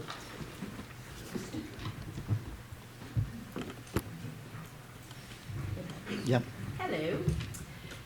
So Councilmember Carroll requested sooner access to the agenda and the materials. And in that request, I thought possibly you all could start using what's called the board portal. It is a tool we already have within Civic Clerk. There's no extra money, there's no extra anything. It's basically when that agenda or that packet is ready, I hit publish to the board and boom, you guys get an email telling you it's been published to the board. You log in, you see it. I was talking with Councilmember Carroll about it, brainstorming that potentially what could happen is you typically get it on that Friday before the meeting. I could publish the draft on Monday. Then we have an internal deadline for Wednesday at noon. So then from then to Friday, I'm working on that agenda. There's potential for change if somebody's like, oh shoot, I forgot that. So with the understanding that from Monday to Friday, you may see changes, you may see multiple changes or multiple iterations of that draft if you're wanting me to publish like every time there's a change. So I don't want to cause too much confusion either between that Monday and that Friday. Well, what happened here to this item? Who's doing that one? I would appreciate you giving it that time in between. So I don't want to try something that's supposed to be better and it end up worse. That's kind of the caveat. But are you guys in support of the board portal? And then So- you'll have your iPads. Would our deadline also be Wednesday to make changes or add or delete? I do not give the council a deadline. When We would give you like staff it? a deadline. When would you prefer it to be provided to you? When would it be ideal for you? Well, you guys don't have a deadline now, so I wouldn't speak about imposing one on you. I mean, if something comes up that you guys need, I mean, if, again, I'm not telling you no. if it's something that jumps up that's a matter of importance, okay. But just to sit around and go, oh, Yeah, that part might I change. think I want to have my Talk to me. toenails painted today, put that on the thing. I think if we could have everything to Melissa by close of business on Wednesday. And then, like I said, you guys comfortable with the board portal. So instead of getting your packet by an email, you would be able to go to that website on your iPad instead of searching through your emails. Log in and there's the packet. And you can also annotate on there, things like that. So you can make your notes. I still have a paper packet, so that's up to you guys. And we can print it out if, Absolutely. because I'm a printer. Yes, I can always print. Okay. So you're good with the board portal? And we can at least try it. I can do it both ways, you As long know. as they get the emails. Right. 3 weeks. We got that, right? I think we're done with that, I hope. Yes. And thank you for that. Absolutely. Okay, we're going to discuss increasing the city manager's spending limit from $5,000 to $25,000. Is with the cost of goods and services increasing wildly as they have been. City manager really can't do anything on a $5,000 limit. And then what happens is, if something comes up and he needs to get council approval, we'll have to wait 20 days or 28 days to Or have a special have another call meeting, or call a special call meeting. I think it's wise to have that. I don't know when it was changed to 5,000, but Well, I gave a little bit of background in your packet. I mean, the $5,000 limit actually predates you having a council manager form of government. It actually goes back prior to the mayor who hired me to come here, and that was Carmen Rollins, where an individual approval would be $5,000 or less.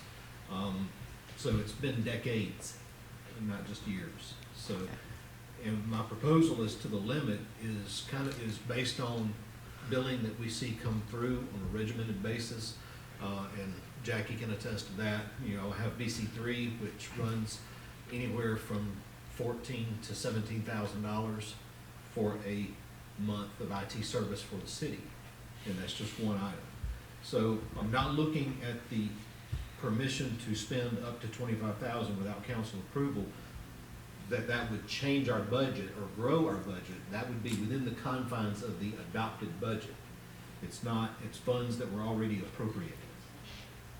Okay, does anybody have? And to Questions? clarify too, there is a typo where I said general fund budget. It needs to be all funds. Because again, when we're talking about the expenditure of those funds that have already been approved by the council, that's just saying that I can go ahead and sign it. I have a question. How often would you be able to sign for the $25,000? So is it like every day or once a month? Or? As needed. As needed. As it is now, if there's any checks that have to be cut for any vendor or anything else, if it's over $5,000, I have to come in and sign as well. Would this include contractors?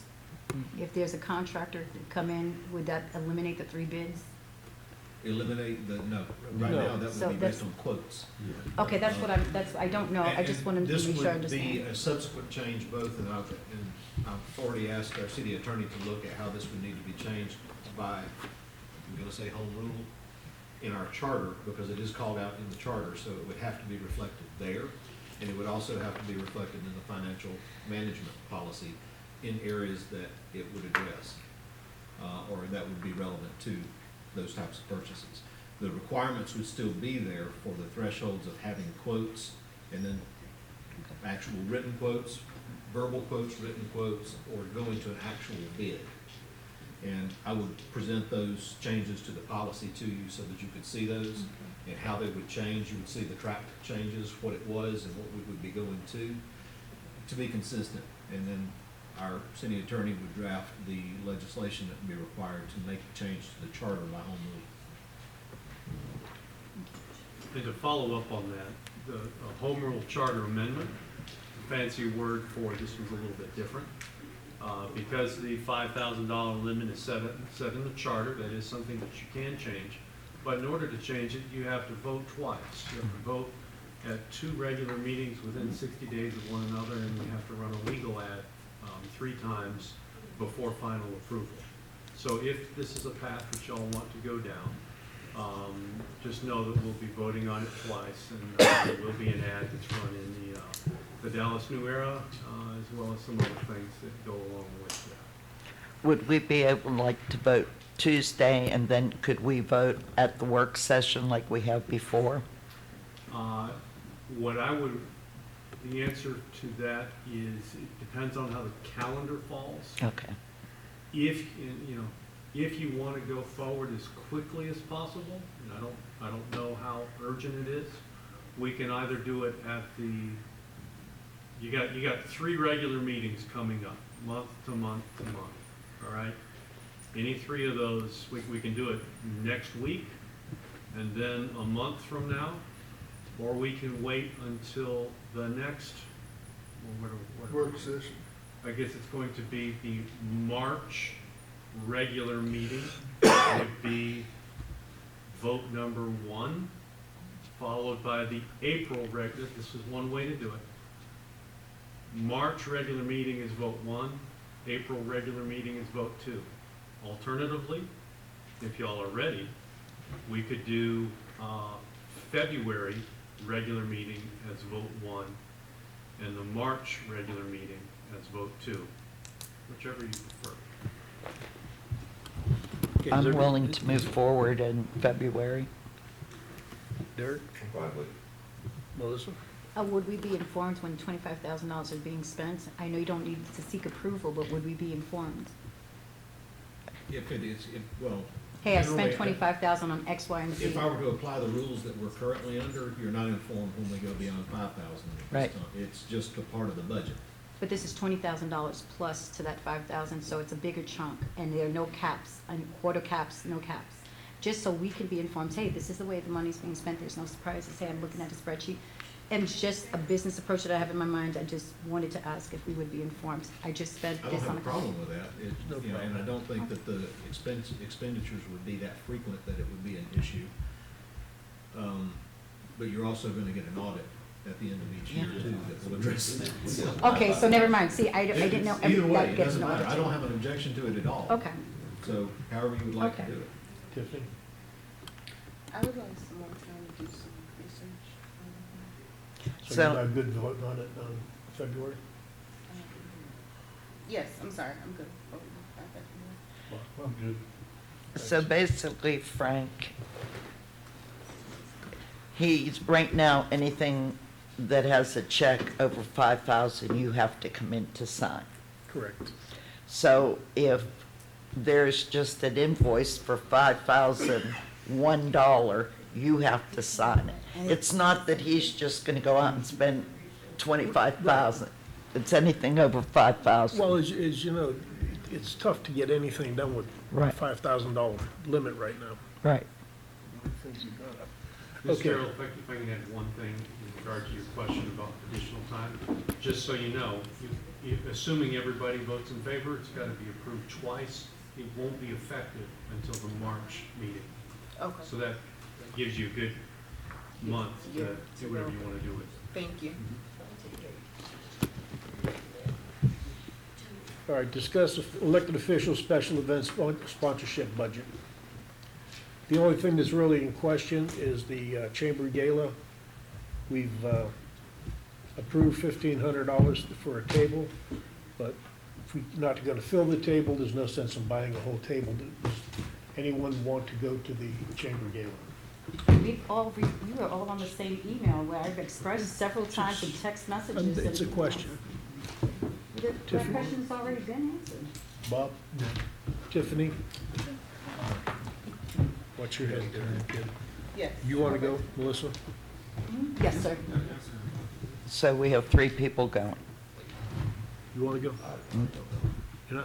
No. No. But we have two.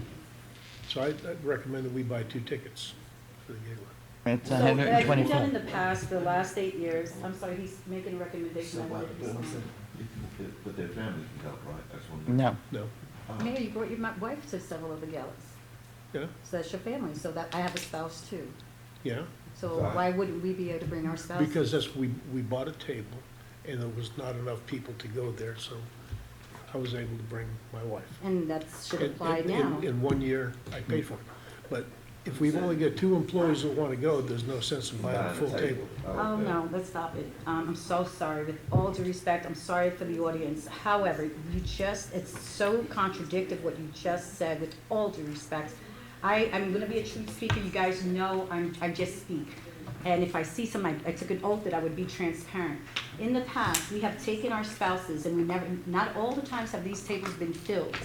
And sometimes we open it up to the employees. Have we opened it up to the employees to see if anybody was going to be interested in attending, since we have vacant seats, open seats? Has an email gone out to our employees? No. Okay, so we haven't done that before exhausting. For the last 8 years, we have gone and supported the gala. So I know there's turmoil going on with the gala, and I know this is not a political stunt. However, it just seems odd to that when I started asking about who's going to attend these galas, some people haven't shown up to casino night. There's so many of these, I'm sorry, excuse me. There's Just so to let many you of know, these I'm galas out of that town. So there's so many of these galas that are either well-attended or not well-attended, but we never talk about scaling down our commitment. This has already been budgeted in our last hearing. So I don't understand why is it coming up now? I can fill up that table. I'm sure some of our employees would love the opportunity to gather, and we've had employees in the past attend. Leo, your wife, you, your wife, me, my husband. I could fill up the table easily. You have 2, I'll bring a parent if no other employees in the city would like to attend. I do believe in supporting our Chamber of Commerce.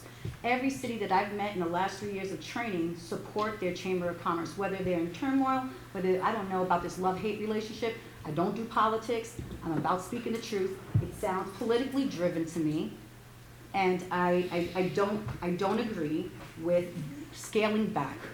I don't.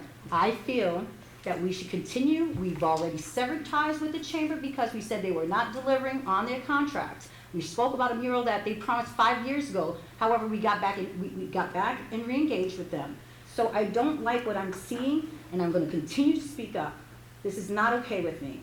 We have to have, if we don't show our partnership, we don't show professionalism, like Jeff Couey, I disagree, but I'm like, hey, hold on, let's make sure that we can move forward with this partnership because you bring value.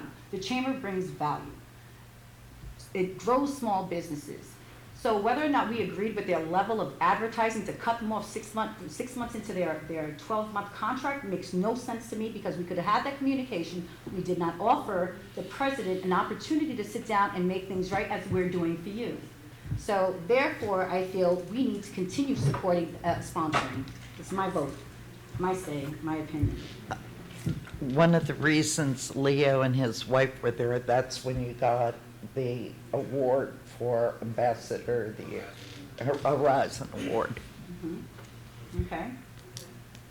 Have you ever seen my spouse with me at him? Did No. you see my spouse with me? Yeah. You see Mrs. Moran? Yes. Okay, so what difference who's spouse or not? We're Well- talking about the practice of it.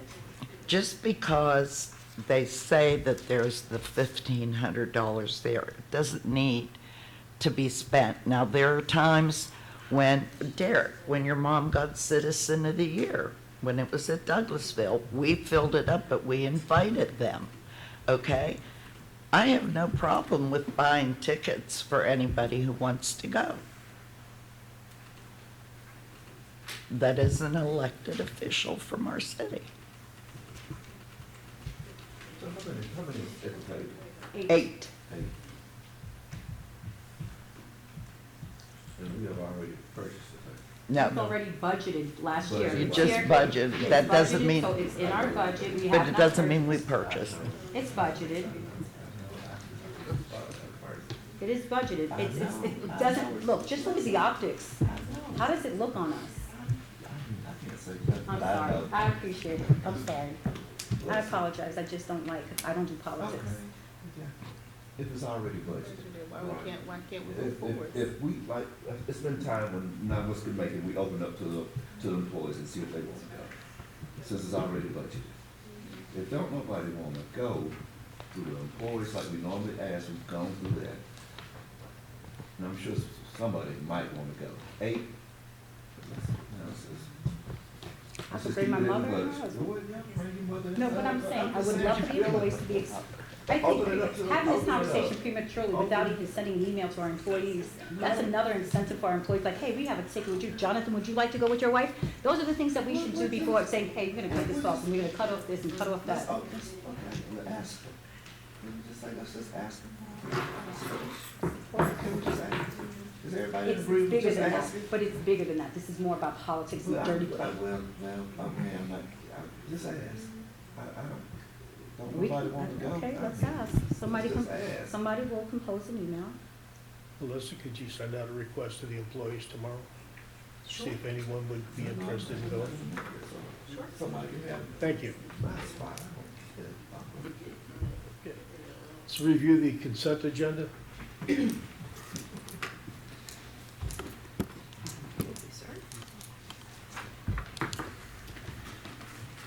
All right, I'm gonna just say the name of it, because I know that the numbering got out of order. The trucks, I put new business because he's collecting that information. The purchase of the sanitation truck, consent. The proposed holiday schedule changes, I also said new business, just to be completely Clear? Clear. Is that good? Yes. The 2024 events, it doesn't necessarily need a vote, but again, to be clear, I put consent as well for that, just to name out, June 29th, December 28th, I believe, and then December 31, obviously into January 1 for the New Year's Eve event. And also at Grace Mill for the New Year's Eve event. The hotel motel, that will be next work session. The retreat, next work session as well. We can compile some options and you all can tell us which way you want to go. The Mayor Pro Tem appointment, new business as a resolution, similar to the one from 2014 for you to consider. Number 11, which is the agenda deadlines, is not any action. That's just I'll proceed with using the board portal.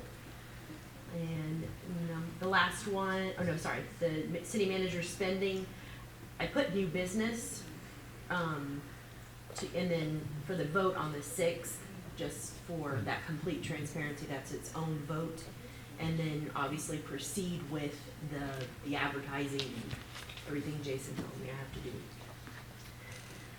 The sponsorship budget, I would put that on new business because based on what feedback I get from employees. Right. Because I would still need to know, even if no employees say yes, then there's still only 2 council members. Do you still want to proceed with a table or with tickets?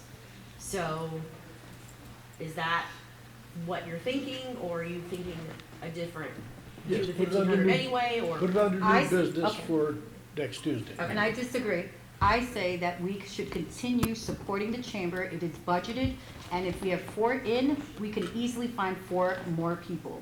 Whether those 4 people are employees, if not, I still believe we should keep our commitment as we have done for the last 8 years. Just So to be new clear, business. since there's disagreement, it'll be a new business item. Well, New business. New business. So, just out of curiosity, all the employees don't nobody want to go. I already said I don't want to go, right, so he's not going. I'm out of town. You're out of I'm town. out of town. And you're out of town, right? So, and none of the employees go. What's the harm? Just, because I know we've done it before. it's deeper than that, Mr. Bowden. I'm not talking about what is deep, I'm saying, what is the harm with buying a ticket with you and your husband, her and her husband, or whoever go, instead of doing a whole table? I understand your question, it's the principle, which is what I'm speaking on. Can't change, I'm just asking, would that be a problem? $1,500 is a lot of money. Would that be a problem? No, it's not a problem. It's a concern, but it's not a problem. Majority rules. Okay. Mayor and City Council staff comments. Regular sessions, February 6th, 6 PM in the Municipal Annex. Melissa and Isabella will be attending clerks conference training from February 4th through February 7th. This Saturday coming up, there's an event at the Rosenwald from 1 to 3 PM. Tyrone, do you have anything on that? Mrs. Baker, thank you. Well, of course you will will. be speaking at the event, so if you want to talk about it. No, actually, we have a race car driver, Sherman Carter, who is donating his uniform. And I forgot the initials for the race sport that he uses, but he's donating his uniform, and a tire, and a lot of other things, and Mayor is going to actually do the presentation to him, so. It's at 1 o'clock at the museum, and we look forward to seeing you all there. Thanks, Tyrone. Bob, you got anything? Now, just to get two events coming up, we get the Paulding Education Foundation, along with the Family Alliance, are both on the same date, on the same Saturday night. I think it's the 10th. It's the 10th. I will be attending Paulding Education Foundation as I volunteer for them, although I would love to go to the other event too, but I can't be in two places at one time. And we have 4 people that are going to the Paulding Education. Melissa and Tiffany and Mayor and myself. See you there. We'll see you there. Tiffany, you got any? No, I'm good. Melissa? Yes, so Thursday, February 1st, Greystone Luncheon. It's going to be on Economic Forecast by Joey Smith, 11:30. Friday, February 2nd, the Paulding County Chamber of Commerce is providing their first Friday Vibes at the Chamber at 8 a.m., which provides networking opportunities for small businesses.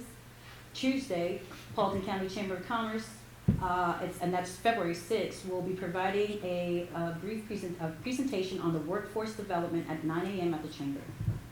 Okay. Derek? Yeah, a couple of questions for Joey. The city limits situation, what's going on down in there? With The annexation? the annexation? It is in the hands of our state delegation at this time. And what are we waiting on? We're waiting on them to get up off their, But, and I also have talked to a different city, and they've said it might be best for us to send a resolution to the legislature, letting them know, asking what we want as far as increasing our city limits. You have done that. we've done that, we've done a study. I know we've done We've done that. You've done the resolution, you've done the study, and we've demonstrated the map. And we sent it out to our legislature. Yes. Every last one. Well, to our delegation. that To our represented- delegation. To our delegation. One in the Senate, one in And the I met House. with Joseph Gullet yesterday morning, and he's on it. Okay, second thing, the 2 houses on Barnwell Street. Deacon at the church came up to me Sunday and is complaining about, I guess, some people are living in there. When are we tearing those down, and when are we gonna tear the other property down? as far By as the water tower. No. Dixie Delight, off 92, what do you spray the produce? No. No, that's G-Dub, we got nothing to do with that. They know what 2 properties, one below my house and the 2 on Barnwell Street. I know somebody's saying it, one below my house. They're back in Yeah, they back in there. I ain't got the end. It's been cold, so I understand they trying to get out the cold, but the roof is down. Right. I mean, it's down. we were just by there the other day. Yeah. See, Yeah. So Barnwell Street, I guess the business next door said something to the people at church, Okay. and they say it's people living in there. We will go and take a look at that. So when are we Leo's- tearing it down? We've had it tested for asbestos and lead. Yeah, I remember you told me that last The time. other buildings have come back positive from both.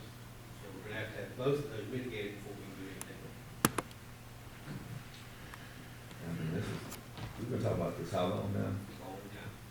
So But we I have got- not get- has the, let's get something. We can talk about your that. house, have administrative Well, Well, yeah, that we don't have the authority to enter on private property to run tests if we're talking about the old nightclub. Yep. You know, that is, you know, we've tried to work, and the chief did try to work through the owner of the property as well as those that would be interested in assisting. That's We right. have not taken any action through the government, meaning any negative action toward the owner, and we've avoided doing that to try to facilitate this in a way that would not require any kind of action in the city that would involve eminent domain. So we have exhausted all of it, because we've been doing this for about a year now, right? Yes. And listen, I really don't want to, but we need to have a conversation with them about. The cost of mitigation for testing first, and then the cost of mitigation if they were to find either mold, lead, or asbestos. They gonna find everything. Is going to be more than the parties who are going to help are willing to participate. Am I stating that correctly? Correct, based on the pricing for the 186 buildings, probably about 18 grand total, if it comes back positive. And it's going to come back. Oh, I know, so, absolutely. So So at this point, then what? Part of the delay has been, we were trying to work collaboratively with the owners and with the church. That's right, That's fallen through because of the issue of that's right. the stuff that's on site that we can't be taking to the landfill. So now, with our new code enforcement officer that just started last week, we're gonna start the process where we're gonna have to do government intervention, which is my only step, because the family has told me they do not have the ability to rectify the Yeah, situation. and I'm sure she doesn't, but something's got to be done, like I said. They back in there. I know, but that building has been there for decades, and we're trying to solve a problem. We were trying to solve it in the best interest of everybody at heart without seizing the property from the person. The process we're about to undertake means we're going to have to seize that property, just so everybody understands that. The government will have to take that property.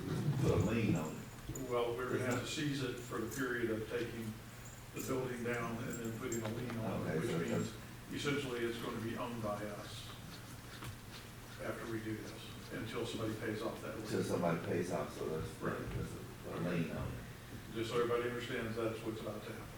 Yeah, because it's been there, but that roof didn't fall till a few years ago. Right.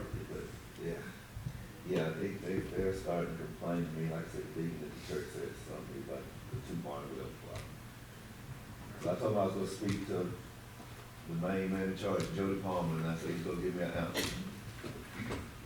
All right, I guess I tell him, he in control of it. Doris, you got anything? Okay, this concludes the general business of the work session. Meeting will end after the adjournment of the executive session. May I have a motion on item number 14? I make a motion to enter an executive. I'll say I'm talking about the executive session, discuss property accusation. I have a second. Second. All in favor? Opposed? All right.